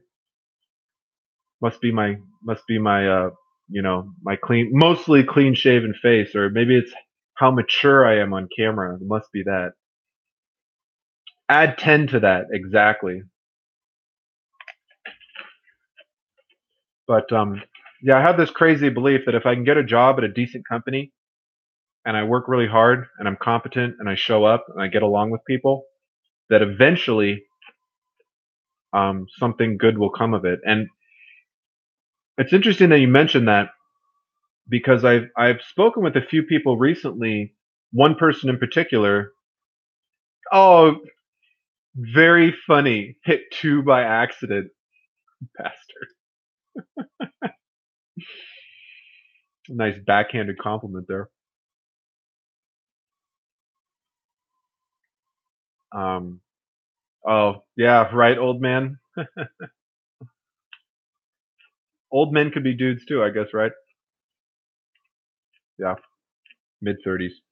Um, but so I was talking with this old retired engineer the other day, and he kind of was like giving me a lot more bleak outlook on my career. He was saying something to the effect of, unless you really have some valuable IP, intellectual property that you're bringing to the table, a lot of companies aren't going to really care that you have an engineering degree if you don't have something like, this is what I've done, this is what I can do, et cetera, et cetera. And I think he made a good point, but At the same time, whatever my job prospects are now, I guarantee you they're better than just having a business degree. I guarantee you that. I didn't go to get this degree to make life magically easy and better and, puppies and rainbows and unicorns, right? I got this degree because it means something to me because I want to build and design things. Whether or not I'm building and designing stuff tomorrow or in 5 years from now, it's not the biggest deal in the world to me, but I almost will not have that potential if I just had the business degree. You can't have a business degree and go to Tesla and say, "I wanna help you design Teslas." They'll say, "Well, what kind of design experience do you have?" And I'll say, "Well, I'm really interested in design."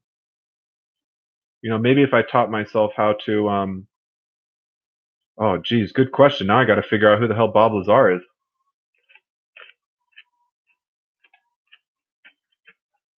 I suppose I should know. There's a lot of people in the industry.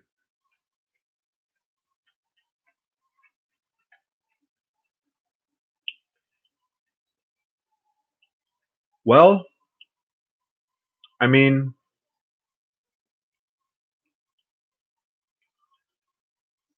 what I think of the I can already kinda tell, like, where this line of questioning is going.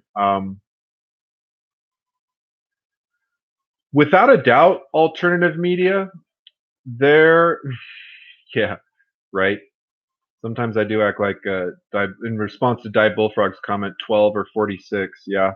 Sometimes I do act like a 12-year-old, sometimes I do act like a 46-year-old. I don't doubt, WCAM that, um, there are there are people out there who have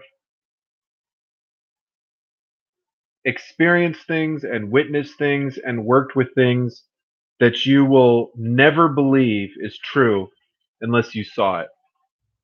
Like, for example, a spaceship, levitating without levitating not in the way that we think of levitation as like, oh, it must have rockets or propellers or something, like anti-gravity or some kind of advanced technology.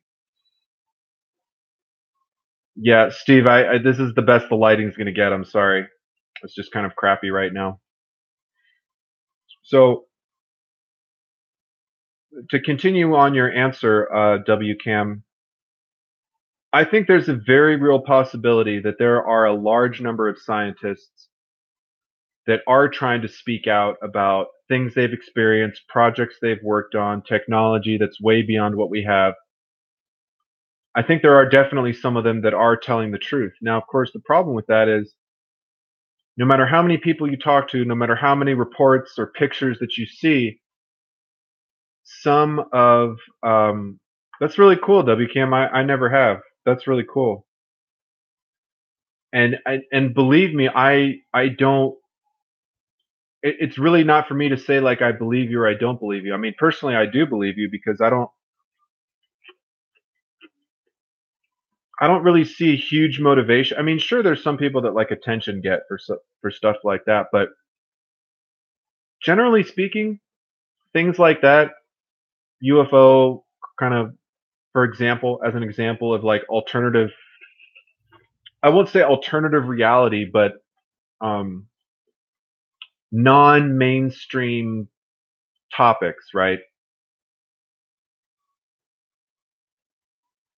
I think most people that don't believe in it don't have any interest of lying about believing in it.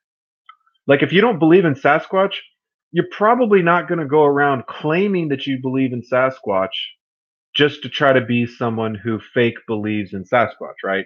Or if you don't really care about UFOs, unless you're trying to sell seminar tickets or something, there's really not a huge psychological motivation to say, I believe in UFOs, unless you just really, really, really want to be part of the UFO community and you're faking it, which I'm sure there are a few people that do. So,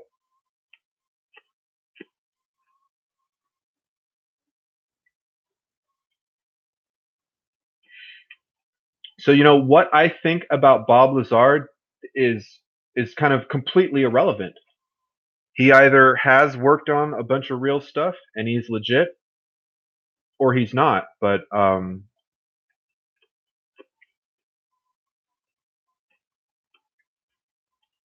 But there can be no doubt that if, in fact, the government, now we're going to put on the tinfoil hat, if we have made contact, without a doubt, the government's not trying to tell the public about it. No way.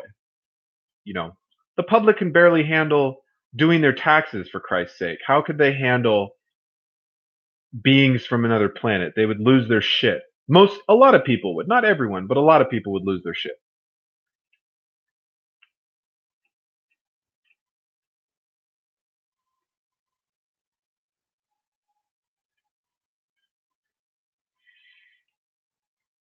Yeah, people in the military for some reason tend to have a high instance of seeing weird shit. I don't know if it's because they're on planes or because they're around weapons. Um, but for some reason, people in the military seem to have better luck witnessing weird shit than other people. At least that's kind of like the sense that I get.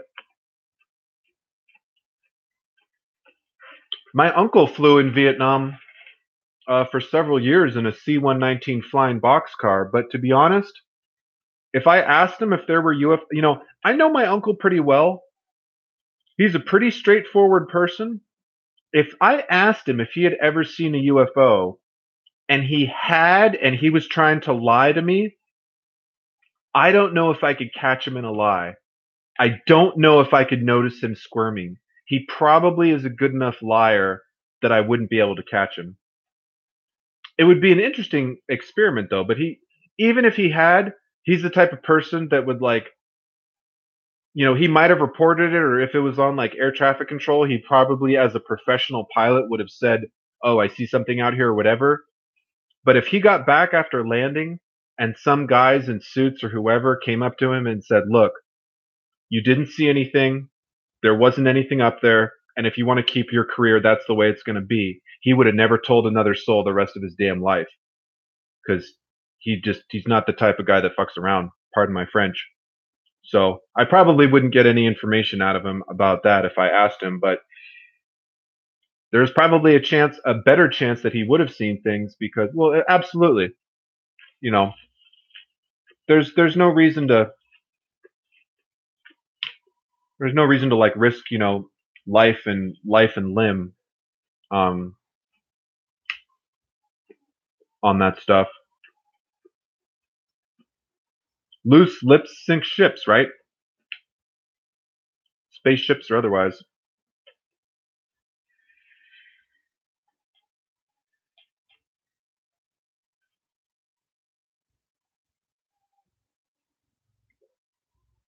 Old man, I've seen some technicians that were great with book work, but you give them the tools to work on some tech equipment and they go, duh, because they are now lost. Well, it's interesting you mentioned that, old man, because, by the way, WCAM, about your comment, we're going to have to talk later about that. But if you want to go UFO hunting, WCAM, maybe we'll meet up somewhere in California and get some binoculars and go look for the grays, right? And I'm laughing, but I'm not really kidding. Anyways, um, so old man, your point about engineers being book smart but not knowing how to use their hands, that is a point that I plan on bringing up with if I can get an interview with a company that wants me to do some assembly work, sort of um, assembling these scooters, right?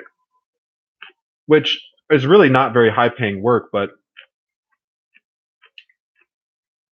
the way that I plan on communicating to the CEO is, look, I'll assemble these scooters as long as you want me to. Love working with my hands. I've been assembling stuff for people for 5 years as a handyman. I've been volunteering at the Tank Museum for a year. I've been working with my hands my entire life. Part of the reason I became an engineer, to increase the likelihood that I would be doing hands-on stuff. Business people almost never do hands-on stuff. In fact, real estate, one of the reasons I loved real estate was because it was very hands-on. You're out in the field, you're physically in the house. You get a step out of the office. It was like, wow, we can leave the office to actually do something work related, meet the termite inspector, whatever. Interesting, Die Bullfrog. Interesting. I actually want to take my windsurf Moran out there, but crossing that patch of water is really sketchy on a small boat. So I'd have to do some testing first. because the winds out there in the afternoon get like insane. But so, and I'll get back to the UFO thing, but there's something interesting about Catalina Islands, not related to UFOs, but about me trying to go out there with a sailboat. So back to this interview thing. I want to try to convince the person I'm interviewing with that by starting at the ground floor at this company, literally on, factory floor, that it will give me the ability as I grow. God, you're killing me, Die Bullfrog. First you're eating bison steaks, now you're making danishes. This guy. I'm eating raw broccoli and beans out of a can and an apple out of the fridge. But I plan on telling the CEO that as the company grows, I'm not just going to be some executive. I'm not just going to be some CEO. I'm going to be someone that had worked. Are we gonna start a thing now of what everyone's eating? That I'll be someone that had came in on the ground floor, so that I can actually speak intelligently to different people. So when someone says, "Oh, this motor's not working," I'm not going to say, "What motor? Where's the motor? What does that have to do with anything?" Right? God, it is getting dark in here. I wish I could just see. The thing is, if I could get the light here, but I don't know what on earth. I really don't have a tripod or something to hold the light right here. Well, okay, wait a second. I'm an engineer. I'm almost an engineer. Or if I'm not an engineer, I'm almost a scooter assembler. Swear, these guys are trying to pay me the same that I made like over 10 years ago, and people say inflation doesn't exist. If you're ever talking with someone and they say that inflation is not a real thing and the cost of living hasn't increased, just run out of the room. Just say, okay, see you later. Bye. They're not worth your time. You just can't convince some people of the way of the world. So, yeah. All right, let's see if we can. Oh, and of course. All right, let's see if we can connect my diffuser to the speaker. And we'll move the phone over here. Since Steve is going to have a heart attack if I don't improve the video quality. I suppose it's good practice anyways. Ginger pork roast. Was it good? I'm trying to think like ginger and pork, because ginger's kind of tangy and sweet and spicy. Be like kind of Asian pork, right? Oh, what's going on? Oh, Bayou Preppers. I was gonna say howdy, but I wouldn't say howdy if I was in the Bayou. I would say bon something, right? Doesn't everyone in the Bayou speak French or Cajun? Hold on, gotta translate.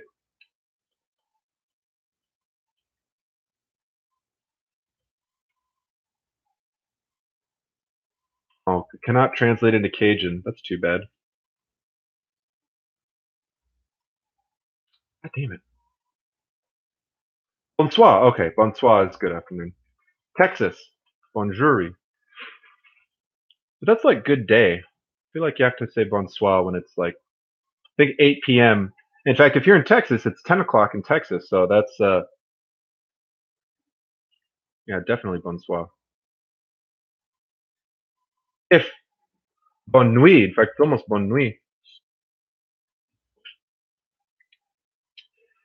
Oh, Texas. Been to any tractor pulls recently? I miss Texas. I lived in Texas when I was a kid.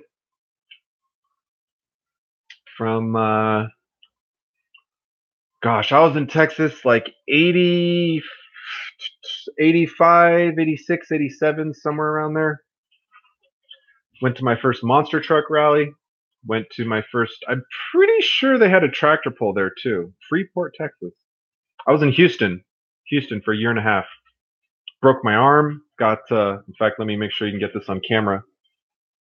I don't know if you can tell. Oh, God, my camera's a piece of garbage. But I had 3 pins in my elbow for a week or so in Texas. Probably a few weeks. I tried to. You guys are gonna like this story. I had my mom was in the shower, taking a shower like people do, and I was trying to get a toy on the top shelf of my closet. And I'm a little kid, so of course I can't reach up to the top shelf. But my dad, bless his heart, had taught me how to tie knots, right? So I somehow tied a rope to my. Oh, see you later, WCAM. We'll have to talk more about UFO hunting, okay? In fact, send me an email at laprepping@gmail.com if you want, and we'll talk about hunting for ET. So, anyways, I'm mom's in the shower. I see this toy on the top shelf. I have to have this toy for whatever reason. And being the industrious young person that I am, I either had the rope tied to the curtain rod or I tied the rope to the curtain rod.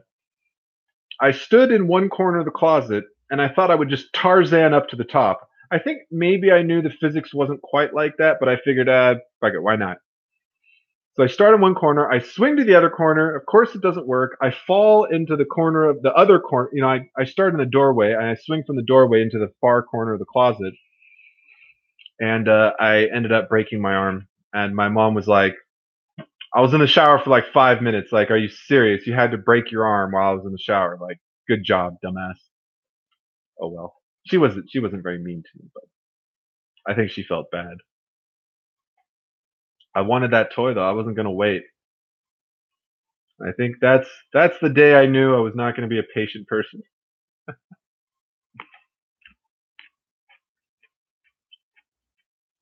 Damn Tarzan videos giving me ideas.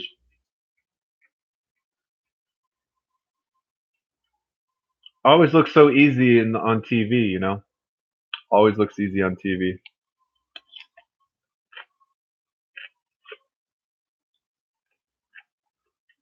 All right, Steve. I'll see you around, or see you back maybe.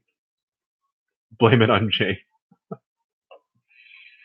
Yeah, at that age, I wasn't really thinking about Jane, to be honest. Fuck, it wasn't a compound fracture. If you break your arm here, you probably want to put it in traction and then splint it. But if I broke my arm in a couple places here, so really you kind of just have to splint it and hope that when it heals, it doesn't screw up your range of motion. Because if it heals all messed up, you could try to open your arm and have it be all jacked up.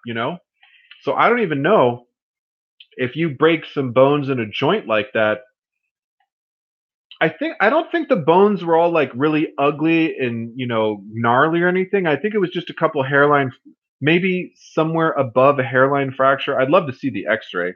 I'm sure it doesn't exist at this point, but maybe my parents have it somewhere in the basement or something, or their attic. I don't know. But yeah, Bayou, that's a really good point. In fact, I told the story in one of my videos, I think, but Cheetah. Is that another Tarzan reference? Cheetah was the cat, right?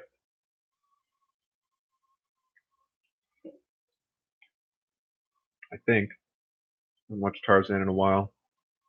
Yeah. But no, I was gonna say I sat a few years ago. I sat on a plane next to a guy that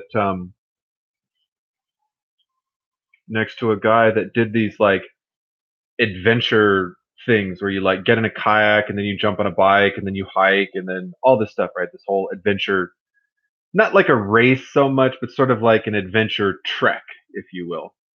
They might have been racing another team. I don't know. Anyways, so the guy was telling me that one of his friends was mountain biking and fell and got a compound fracture on his leg. Nasty stuff. So, oof, you'd hope not amputation, die bullfrog. So, anyways, the guy on the plane was saying that they put the leg in traction and they went and got help. And I was really surprised that he was saying that they put the leg in traction because it's like a medical procedure. Unless you have medical training like doctor or surgeon. I don't know. There's good Samaritan laws about helping someone, right? Like if you try to help someone, like if you do CPR and the person dies and the family tries to sue you like, "Oh, you killed them by doing CPR," you might have some protection like, "Well, I was trying to save their life." Good Samaritan law, right? But if you try to put someone's leg in traction after they break it and you're not a doctor, you're just as liable to get practicing medicine without a license as you are Good Samaritan help from the law. I would not personally be super comfortable putting someone's leg in traction unless, I don't know. That's a super serious decision.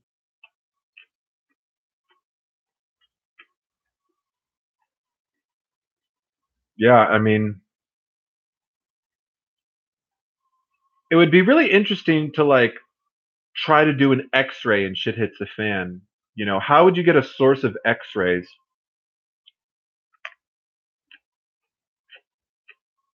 Some radioactive material or something, I guess. But the film's not the hard part. The radioactive source is the hard part. Well, that too, you can bleed to death with a bone out of place. Um, so, again, Good Samaritan versus practicing medicine without a license. It's a very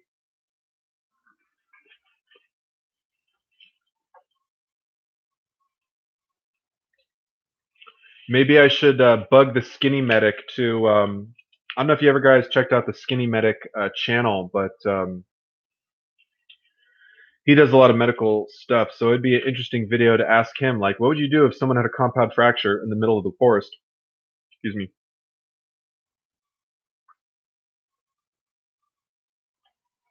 Yeah. All the more reason to get trauma training, right? All the more reason to have communication. Different types of radios, CB radio, digital scanner, analog scanner, VHF, UHF, and on and on.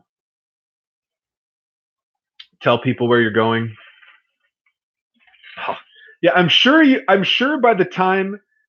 as soon as you see a compound fracture and shit hits the fan, die bullfrog, you're already starting the fire. And people are gonna be like, "Why are you starting a fire?" And you're gonna say, "Oh, just wait, just wait."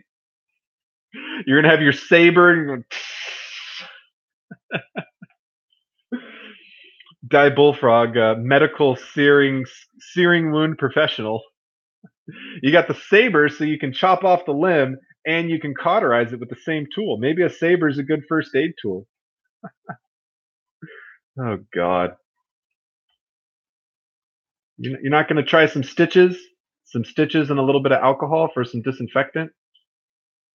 I mean, what's the whole idea with like cauterizing a wound that you don't have any stitches or you don't have any bandages? Like, I understand the theory that it stops bleeding, but is it ever really better than normal first aid?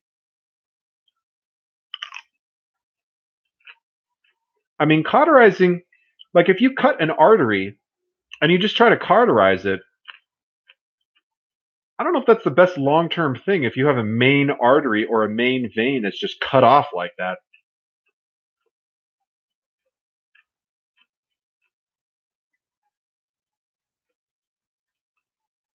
Yeah. Infection is one of those things a lot of people don't think about, but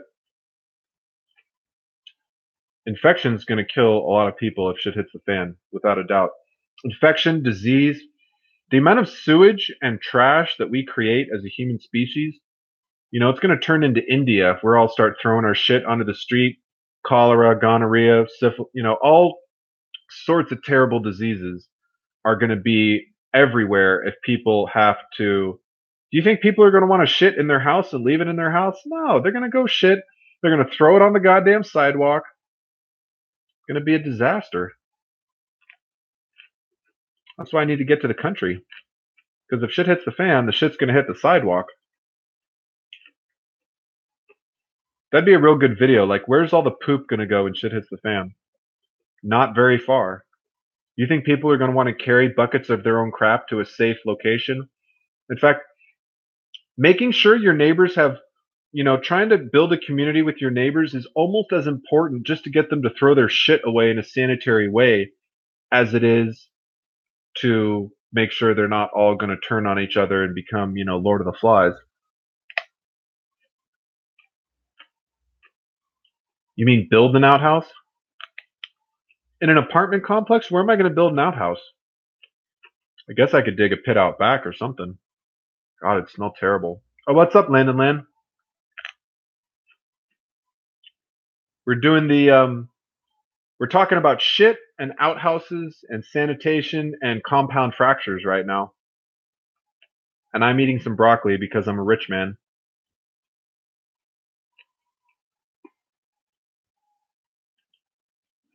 Yeah, the land of Landon Land likes to do live streams too. Yeah, we are gonna do what we got to do. I mean, people really don't talk about what you're gonna do with human waste when shit hits the fan, but after floods, it's not really any surprise that like in Puerto Rico and Texas, a lot of people get sick and some even die from the disease that they have to deal with as a result of sanitation going to crap. In fact, I want to say one of the items that they were really looking for, like after Hurricane Sandy and Hurricane Irma, was just bleach, like bleach, gloves, masks, because anything that you clean, anything that you touch that's been in that skunky ass floodwater, it's all bad. It's all super bad. And you get one little cut on your finger and you dip that finger in skunk water and the hospitals have a waiting period or the hospitals are closed or you're going to a Red Cross tent or they're out of antibiotics. It goes from I cut my finger trying to wade through this water, but you know, so it's poop and water do not go well together at all unless it's down the toilet. Yeah, it is nasty, but you want to have a good barter item, buy a few thousand rubber gloves, latex gloves. Great barter item. Oh, are you serious, Bayou? Holy crap. Wow. So we have a hurricane survivor right here, it looks like. That's unreal. I mean, I know the water got high in certain places, but damn. Are you below sea level? Just out of curiosity? Are you like at sea level? Or is that just all like storm surge and swell and god damn. I'm glad you're still with us, Bayou. That was a really my heart really went out to the Americans, when that happened. That was a terrible thing. Okay. Yeah, you're like at sea level. So you got the full surge. How did you get out of the area? How close to the proximity of the storm did you evacuate, if you did evacuate?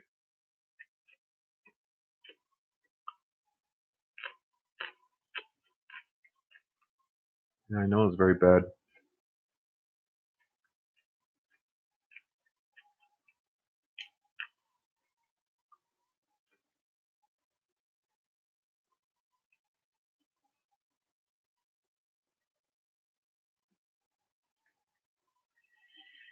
I'm trying to think the last national disaster I've been, or the net local disaster. I don't think I've ever. Okay, so they actually made you leave. I didn't think they could make you leave, but they sort of acted like. Were they like? What was the threat? We're going to arrest you if you don't leave.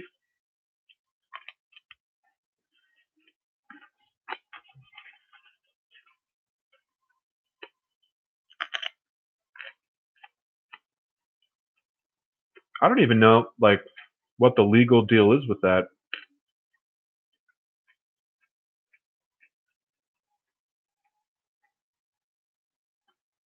Like I know when the Ventura fires were going on, um, they had different levels of evacuation, and when it got to mandatory, they were driving up and down and talking to people and really trying to convince them. But I don't think they were dragging anyone into the car, like you are coming with us type thing.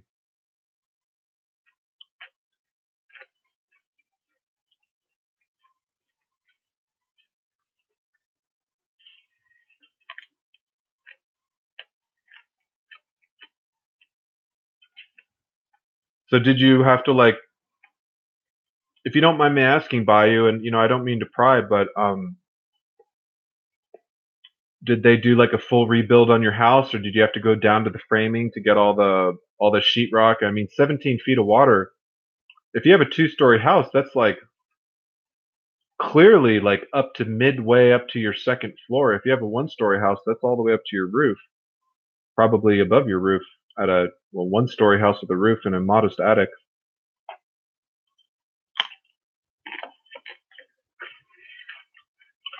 God, I gotta turn the AC on or open the window. I'm dying.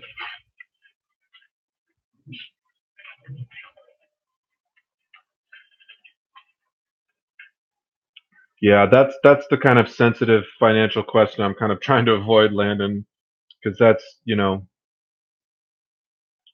matter what help or not you get from the company, it doesn't really, it doesn't really undo what's been done. And most people, myself included, even if you do have certain types of insurance, don't really,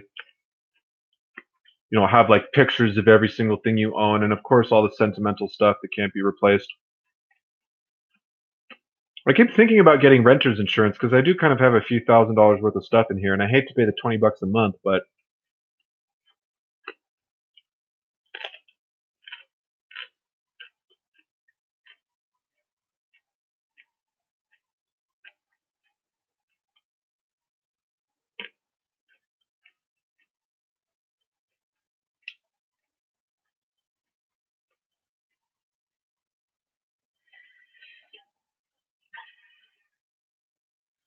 yeah, I'm sure that's a terrible feeling by you, and I'm sorry that we sort of like steered this conversation towards you. We'll try to steer it somewhere else, but um, I can't imagine that feeling. I really can't imagine that feeling of knowing that everything on your back and everything in your arms is all you're gonna, all you're ever gonna see again. That would just be a terrible, terrible, awful feeling.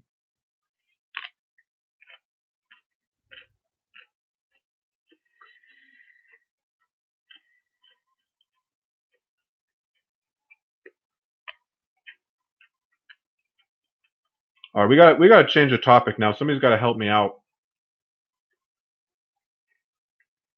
But I do want to thank Bayou Prepper for sharing that with us because I know it's really personal. And hopefully sharing that with us will at least inspire some of us to consider, how prepared we are for local national emergencies or natural disasters like that.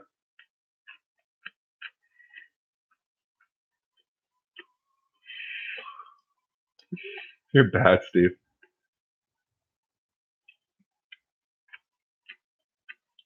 I'm so hungry I might just digest all this myself.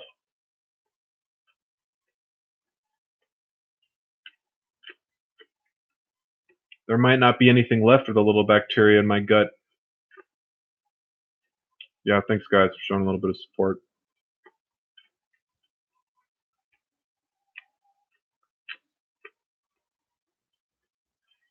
2 hours, wow. I could try to, talk about some prepping stuff. I could bring out my shotgun and say, "Oh, look at my shotgun," but I try not to be the gun waving type. I will say about my shotgun though, I have thought about trying to 3D print a flashlight holder for it. I think that'd be kind of cool. Now, I don't know if I can. I don't think I can legally sell an accessory for a firearm unless I have like a certain license or something. So I probably shouldn't be selling those online, but it's probably not worth getting a license. But at least for myself, I think it'd be a useful thing to have.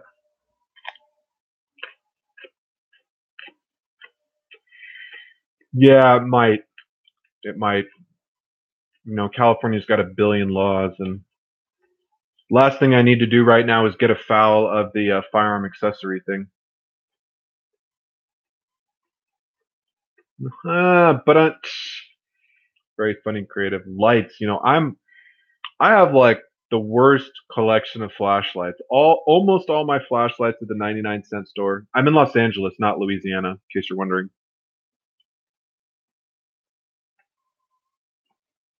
But the nicest light that I have is a headlamp that I got for Christmas, and I don't.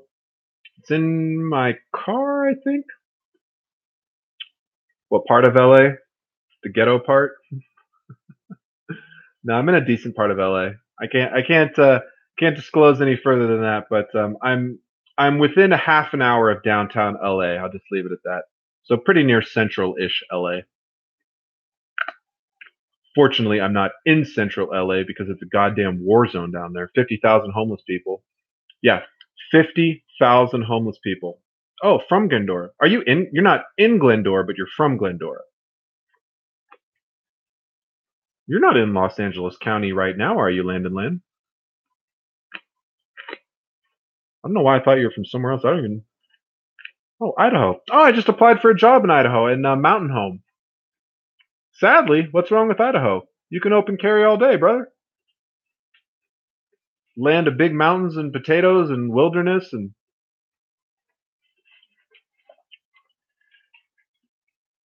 Idaho's awesome, man.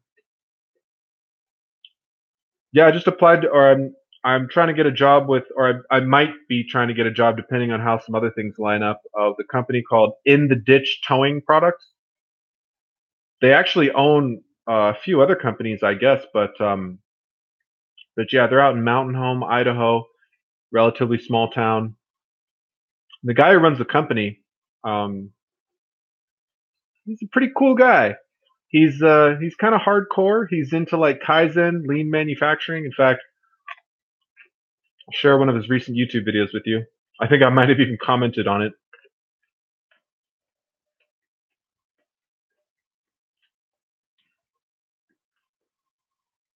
And what's even more cool is they actually want me to be an engineer. So now, please don't. I'm very reticent to talk about future prospects. Don't say something stupid on the video like, "Oh, you should hire LA Prepper." That would be a terrible idea. In fact, I probably shouldn't have even commented on the videos at all, but I couldn't resist.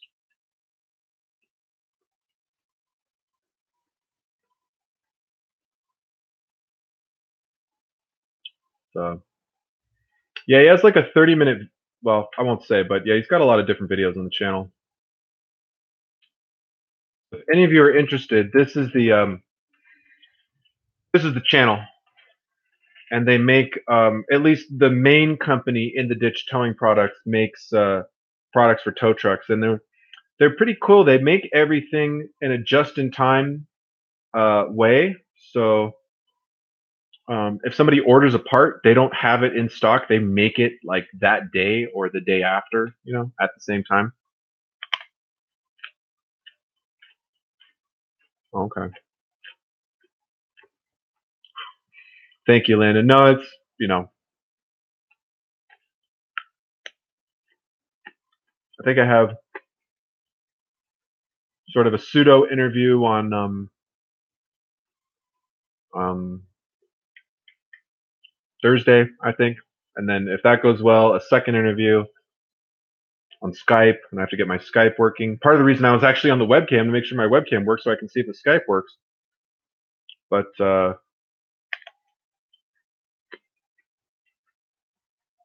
and then theoretically, if they want me for a third interview, oh, it's like getting darker. Why is it getting darker? If they want me for a third interview, I'll need to fly out there. Now let me ask you guys something. Do you think, yeah, do you think I should ask for them to pay me to fly me out there? Or do you think I should just pay for it? Or do you think I should not mention it?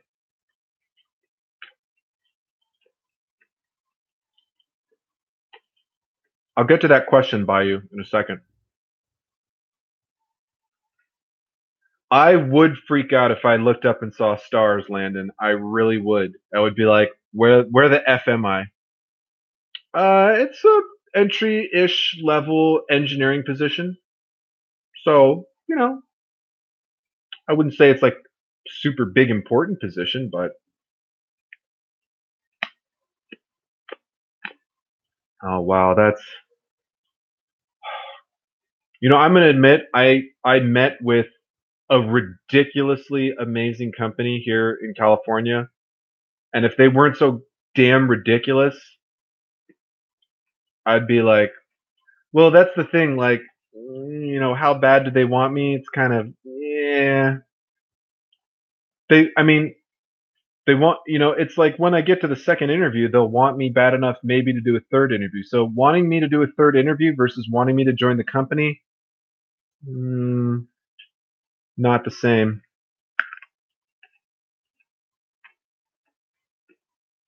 Oh, so you're saying whether or not I ask is sort of irrelevant. If it's something they do, it's something they do. If it's something they don't do, it's something they don't do. Interesting.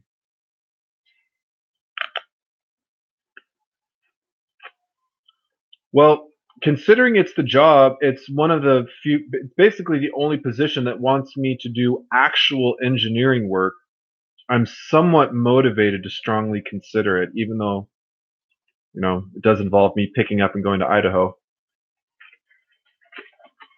In fact, let's see. I don't even know where I would fly. Boise? Where on earth would I fly to get to Mountain Home, Idaho?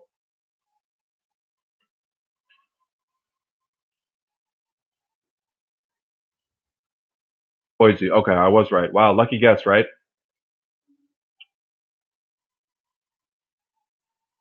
Oh shit. Please tell me Boise is somewhere within a few hours. Yeah. Oh, okay. It's not rent a car. It's not an ungodly distance away. Now, if I could fly out there from Burbank, that would be awesome. I hate LAX. I haven't flown to through LAX in God, I don't even know, years. Long, long time ago. Burbank. No, I don't live in Burbank. I just like to fly out of Burbank because it's a nice small airport. Okay, now pop quiz. What is the BOI? Makes sense for Boise's airport tag. Makes a lot of sense, actually. So if I was gonna fly out there, let's say Friday the 11th, come back on the 12th.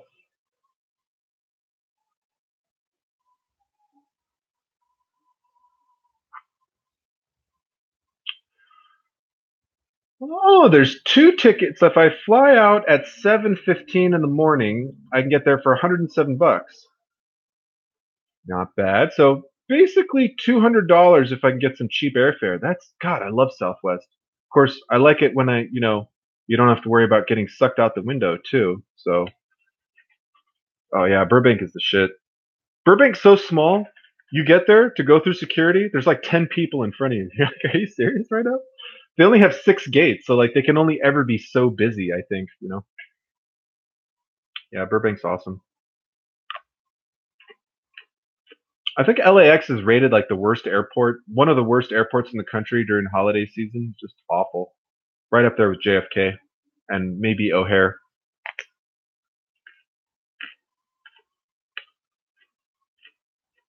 I feel like there was a question I missed that I was going to get to. Oh, the big one, Bayou. Speaking of the big one, how many people here know what a soft story is? I'll give you a few seconds. Steve probably does, but who knows what a soft story is? If a big earthquake hits, my whole apartment could sink into the ground. No. We have a carport underneath us.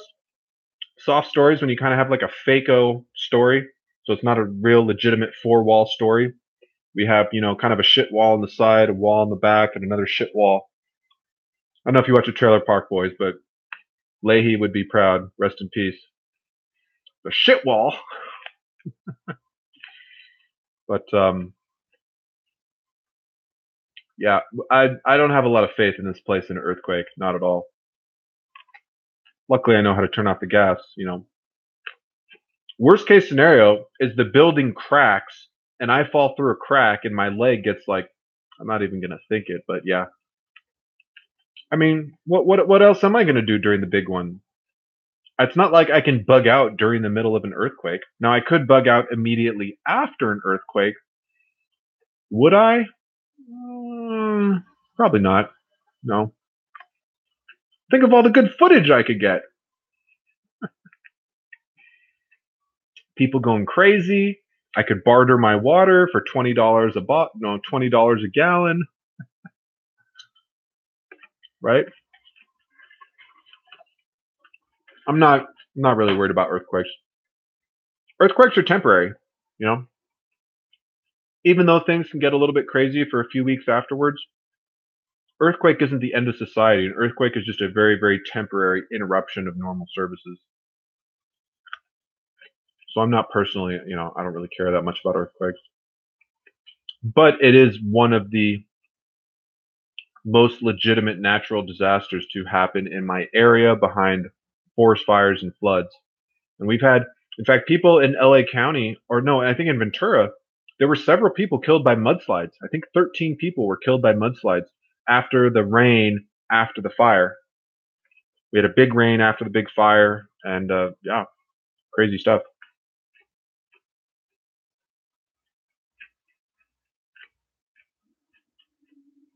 All right, creative, take care. Thank you for coming by.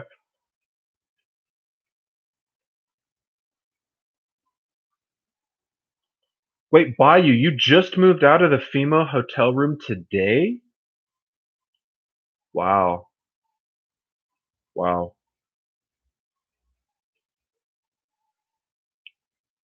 Yeah, so the tricky part, Landon, about this whole second interview thing is I met with company A, who is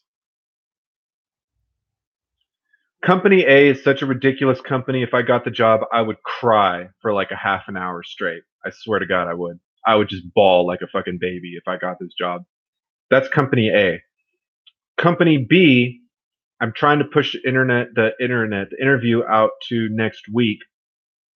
I actually thought about trying to push it out 2 weeks, but I'm trying to push it out next week because they're probably going to want, they can't demand an answer, but they're going to want an answer potentially before company A even gets back to me because the guy who's making a decision at company A is going on vacation. So it might be 2 weeks until he gets back to me, which is, of course, actually good because I'm not done with school for like 4 weeks. So there's ridiculous dream company A, company B, which I'll probably be interviewing with next week, and then company C, which wants to potentially almost guaranteed pay me way more than these other two companies, at least at first, have me do engineering work.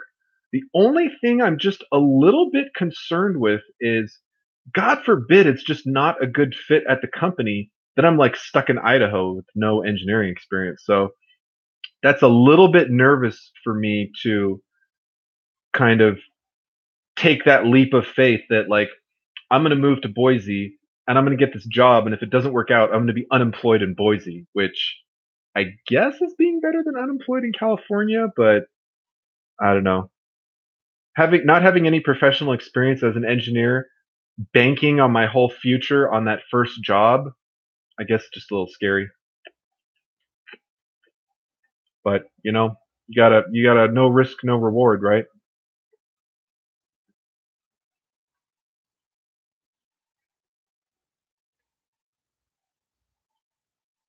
The gatekeeper. Who's the gatekeeper? Um, I don't know Land and Land if I know what you're talking about with the gatekeeper business. When you say gatekeeper, do you mean the person making a hiring decision? Oh, hey, Kaylin, how you doing? Being there from 9 to 5. Yeah, Yellowstone is acting up for sure. And it's kind of a catch-22. Is it acting up because it's releasing pressure, or it's acting up because it's getting more active? Same thing with earthquakes. You have little earthquakes before a big earthquake, but you also have little earthquakes that relieve the pressure. So it's like, is this a sign that it's getting worse, or is it a sign that nature is like farting, for lack of a better analogy?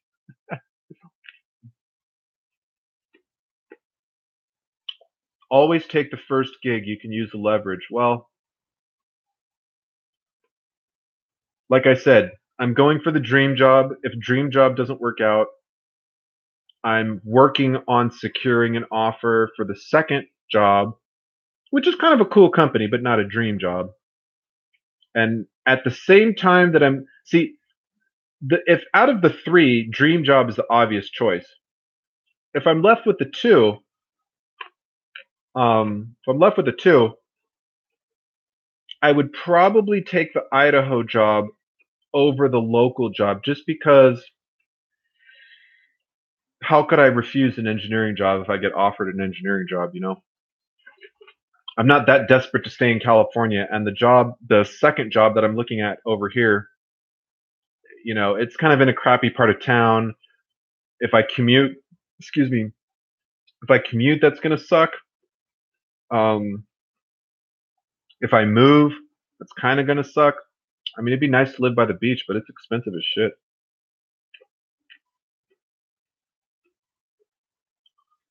Yeah, well, my backup plan, you know, Kaylin, what my backup plan is? Get in my car and drive across the country passing out resumes. Swear to God, I'm not even kidding. That's my backup plan. But nothing to lose. I'm on month to month right now. Did not renew my lease, even though my Nazi landlords wanted me to. I said, look, my place isn't nicer. Why am I going to pay you more rent? The place is still a dump. My place is still a dump.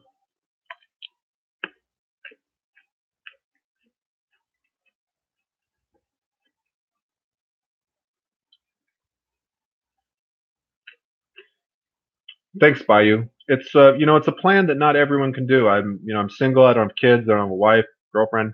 So I'm pretty able to just get in my car and go. 30-day notice and zoop off to the races. Just passing out resumes.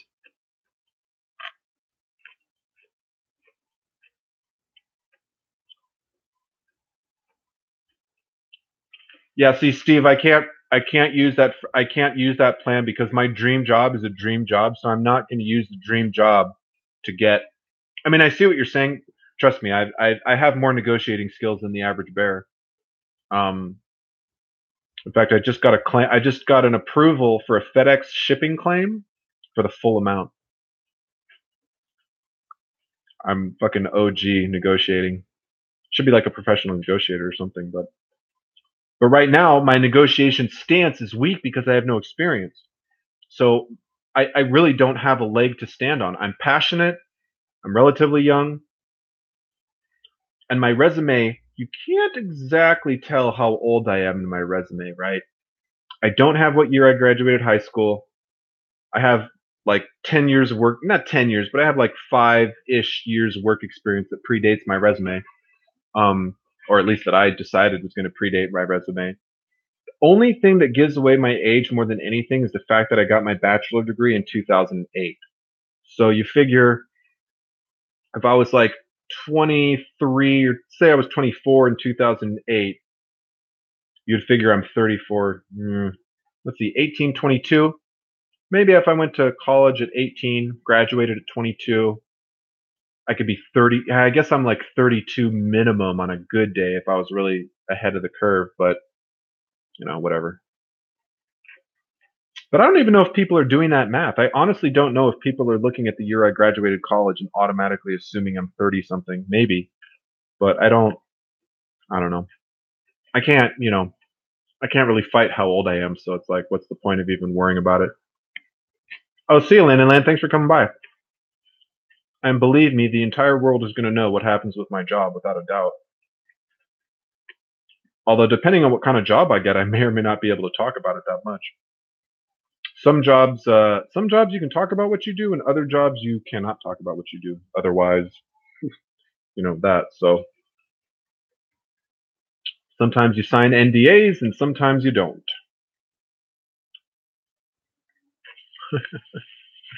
Yeah, it's all right though. I have had access to more confidential, privileged information and social security numbers, and than I know what to do with. The only person I'm trying to take advantage of this world is me. Take advantage of what I know.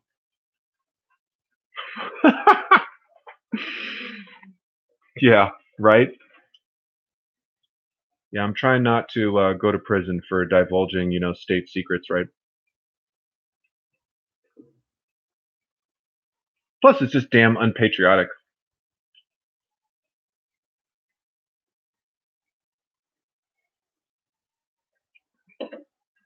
Selling secrets to the Russians, right? To the Chinese. You can only sell a secret to the Chinese if you're Democratic Secretary of State.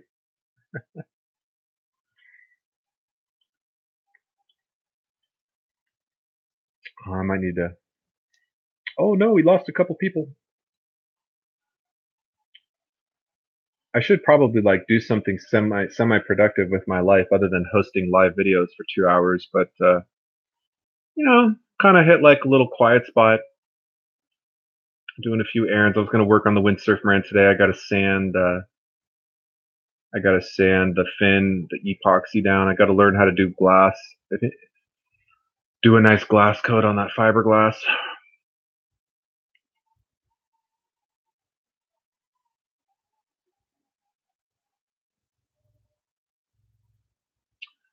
It's just dark. I just have bad lighting. It's not that dark in my room. It's probably about let's see. Yeah, it's probably about 5 times brighter in my room than it looks, but my webcam, small little crappy cameras don't pick up light very well. So the aperture on my webcam is about this big. The aperture on a normal DSLR 35 millimeter is like that big. So, or I guess it's 35 millimeters, right? So it's sort of, um, that is a joke that I don't get, and maybe I don't want to get. Why are you sitting in the dark? He's thinking of you. I don't know if that. I don't. Maybe I don't want to understand that joke. That's all right though. But yeah, with these very very high quality headphones. These are in fact, I can't believe you all have been missing out on the best part of these headphones. I'm so embarrassed. I can't believe you've been missing out on this. Are you ready? Yeah, right? Is this not the shit? Ready to play some techno music. No, yeah, I don't know what Steve was talking about, Kalen, but you know, I don't know if he meant it in like an inappropriate way. I definitely don't condone inappropriate comments, Kalen, but I don't know what Steve's gonna have to elaborate that on that or not, as he sees fit, but definitely don't. We do not condone inappropriate comments or picking on either sex in this chat room. The only person you're allowed to pick on is me. You're not allowed to say things. You know. So behave, Steve. You're a grown man. Now, Kalen, keep in mind you can't necessarily jump to conclusions about that comment either. You know, that comment could be mean, and I'm not defending him for the sake of defending him. I'm just playing devil's advocate. Um, Granted, it could have been an inappropriate comment, but who knows? Maybe it was, maybe it wasn't. But I understand. I can appreciate you sharing that, Kaylin, and yeah, I don't. Here, I will take it out of your. I'll take the I think did that work? Yeah. I'll take that comment out of existence. That comment no longer exists. Yeah, well, I don't blame you, Die Bullfrog. In fact, I'll probably be heading off because I'm just sort of rambling right now, and I'm not sure we're being very productive in the world of prepping. You guys should probably all spend more time prepping than watching me right now. In fact, but that's okay.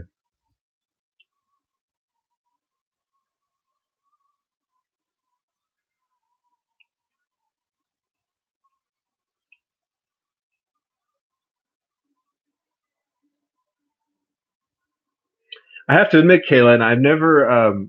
Steve is certainly not one known for inappropriate comments. It would be a little surprising to me if it was that was his intention. Checking dates on food items. Good, good. Yeah, you know, the only food I have in my bug out bag, I think, is like canned tuna. I'm terrible about keeping good food in my bug out bag. Partly because of just like I have some food in my car. I have some like MREs or not MREs, but I have some like Coast Guard rations and some cans of other stuff, maybe some rice or something. Um, if I really was gonna bug out, I would probably grab a bunch of cans and such from my pantry, so I'd have like a little bit more selection. But yeah, I my bug out bag is not very exciting food wise at the moment. All right, I think we're gonna go for another three in a few minutes. Seasoning packets, yeah, spices and seasoning is a really good idea. If it was me, I would just put a bunch of barbecue sauce in there. Put barbecue sauce over everything. Barbecue sauce on tuna, barbecue sauce on wild rabbit, barbecue sauce on rattlesnake, barbecue sauce on deer, barbecue sauce on raccoons, barbecue sauce on squirrels, barbecue sauce on elk, caribou, boar. Yeah, bouillon, obviously like bouillon, chicken bouillon, beef bouillon. Yeah, right. A little bit of flavoring on the rice, and you can kind of it tastes like a little bit better. You put some chicken bouillon and rice, and all of a sudden, all your rice tastes like chicken. And you're like, yeah, close enough, right? Yeah, I don't. I'm really not good on bouillon and spices. Needs to be one of my. So many things I need to work on prepping food wise, but spices not the least of which. Not the least of which. In fact, it'd be interesting to kind of like think about more. I don't know, like a way to have like multiple spices in one. Like that would be a really interesting product. I don't know. They probably have some products like that, but if you took one spice holder and like sectioned it, like maybe four sections, so you had four different spices in the same spice container, so that you didn't have to have like four different spices. Because they have like little spice containers, but they're kind of clumsy and they take up a lot of space.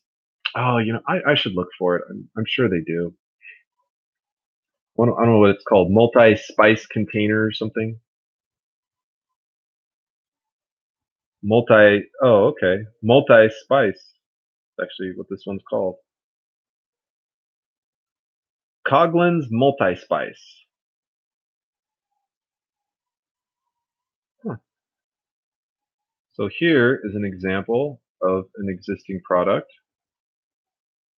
Kind of, oh, good God, that's an ugly ass link. Jeez. That's a ridiculous link. Um, but anyways, yeah, I guess they have that kind of stuff. Oh well, something I can't make money on, unfortunately. C'est la vie.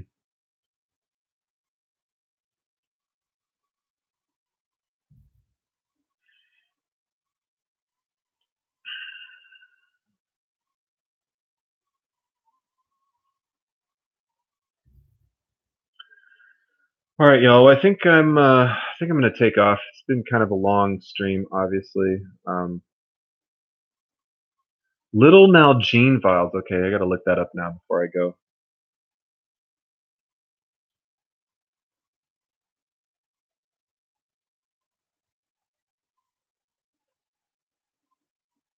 Interesting.